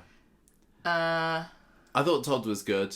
I am really enjoying Gary, actually. I might maybe I'll go with Gary, because he was very gallant and noble in coming to the damsel in distress. He's been covering it up all this time. He's trying to do the right thing, but I'm enjoying Gary as a man who made a kind of rash decision and has constantly been regretting it ever since. Yeah, I am as well. I think he's great. Mikey North is great. Tina O'Brien is great. Samir is great. They were all fantastic. Everybody at the dinner party, I wish we'd seen, like you said. That could have been just one episode. And I think that they did actually say the script was enormous for that. Was it very long? 20-pager, I think it was supposed to be. And it was a really intense shoot. And it's one of those ones where it feels like it didn't really translate as to the amount of effort. No, I just think they got to the climax, which wasn't actually as big as it could be. That's an uncharitable way of putting it. I think what we really mean to say is we would have enjoyed a lot more of that. And it would have been nicer if it had a bit more breathing room. Yeah. Because it really could have been at half hour I don't think it was. No, it wasn't. It was about 10 minutes. Yeah. Maybe just... Could have been a whole episode of just that dinner party, and that would building have been up really to it. Deliciously brilliant. I was kind of thinking it was going to be the dinner party for the whole of that second half hour, and like little bits of flashbacks, like Kit would have a flashback, and then Sarah Lou would have a flashback, and Gary, and then we'd be as viewers kind of concentrating on what's going on at the dinner party, whilst at the same time trying to piece together these little flashbacks that are coming, and then it would all build up to them all maybe having this revelation about what happened, and it just didn't go that way. And I think that they were clearly selling it as the big event with the overproduction, and it just felt just a little bit short for me, unfortunately. Mind you, I think I would have had to have left the room if they had had half an hour of stupid songs. Do you reckon that's how they'd have done it? Here's the soundtrack to Summer's flashback. Hang on, I don't know what I'm supposed to think about this. Can you please give me a musical cue? I am going to give... It's not a musical, it's a soap.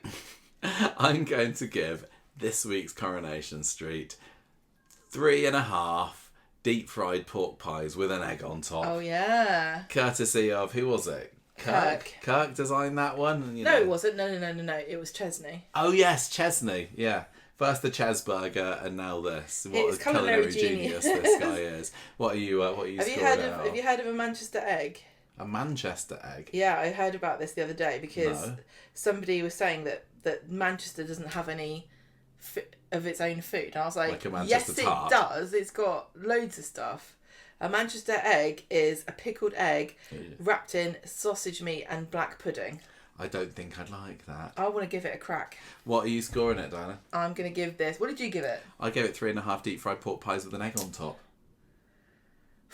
What do I give it? It wasn't a 4. I enjoyed Mondays, the excitement of it, but I still was somewhat let down, and I felt that the rest of the week was just okay. The fact that Tuesdays was like a black hole. Yeah, the fact that they didn't really resolve that cliffhanger at the end of Mondays, they just skipped past it and hand waved it. I saw lots of people saying that they thought there was an episode missing. Oh, a bit of a Debbie Webster on the swings type situation. Oh, yeah.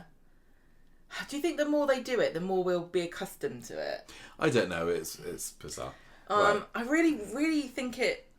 I think the intention was a 4. You know, the ambition of it deserves a 4.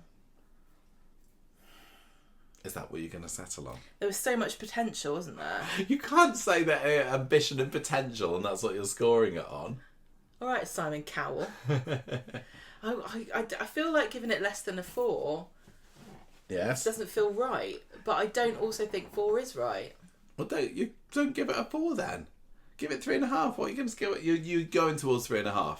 And we got a load of cabin to get to next. 3.5 baked gnocchis that Summer doesn't want to eat, even though she's just come out of prison. Out of 5. Fair enough. Right. That was our review of this week. Hope we didn't anger 2 people with our controversial opinions about Sarah Louise. Huh? You said, I hope we didn't anger 2 people. Oh, did I? It'd be good if it was only 2. Too many people. Well, look, we always explain why we've come to something, and we always say, is it up to interpretation? I hope we've explained ourselves, especially you. I've talked a big game about, I think Corrie's done it on purpose, but I'd really like to know if they did. Yeah, are we supposed to be not fighting Sarah's side I think it's more interesting when there are a range of perspectives, and I think Corrie created, I guess intentionally or not, a really interesting talking point with what happened with Theo's death. Yeah, I just think that I can't see Sarah Louise leaving over this, which means she's probably going to get away with it, which means that we've backed the wrong horse here. But again, you're presuming, which is why we went wrong with who killed Theo in the first place, and saying there's no way it's any. Well, I mean, we said there's no way that it's these people, but then we said it's no way it's these people because they're all main characters apart from Danielle. Well, one of us is going to be right about Megan's trial next week. At least we can say that. Yay! So my presumption that she's going to get sent down, yours that she's going to get off. What do you think? What do you think, listeners? Let's do... that is it for Street Talk.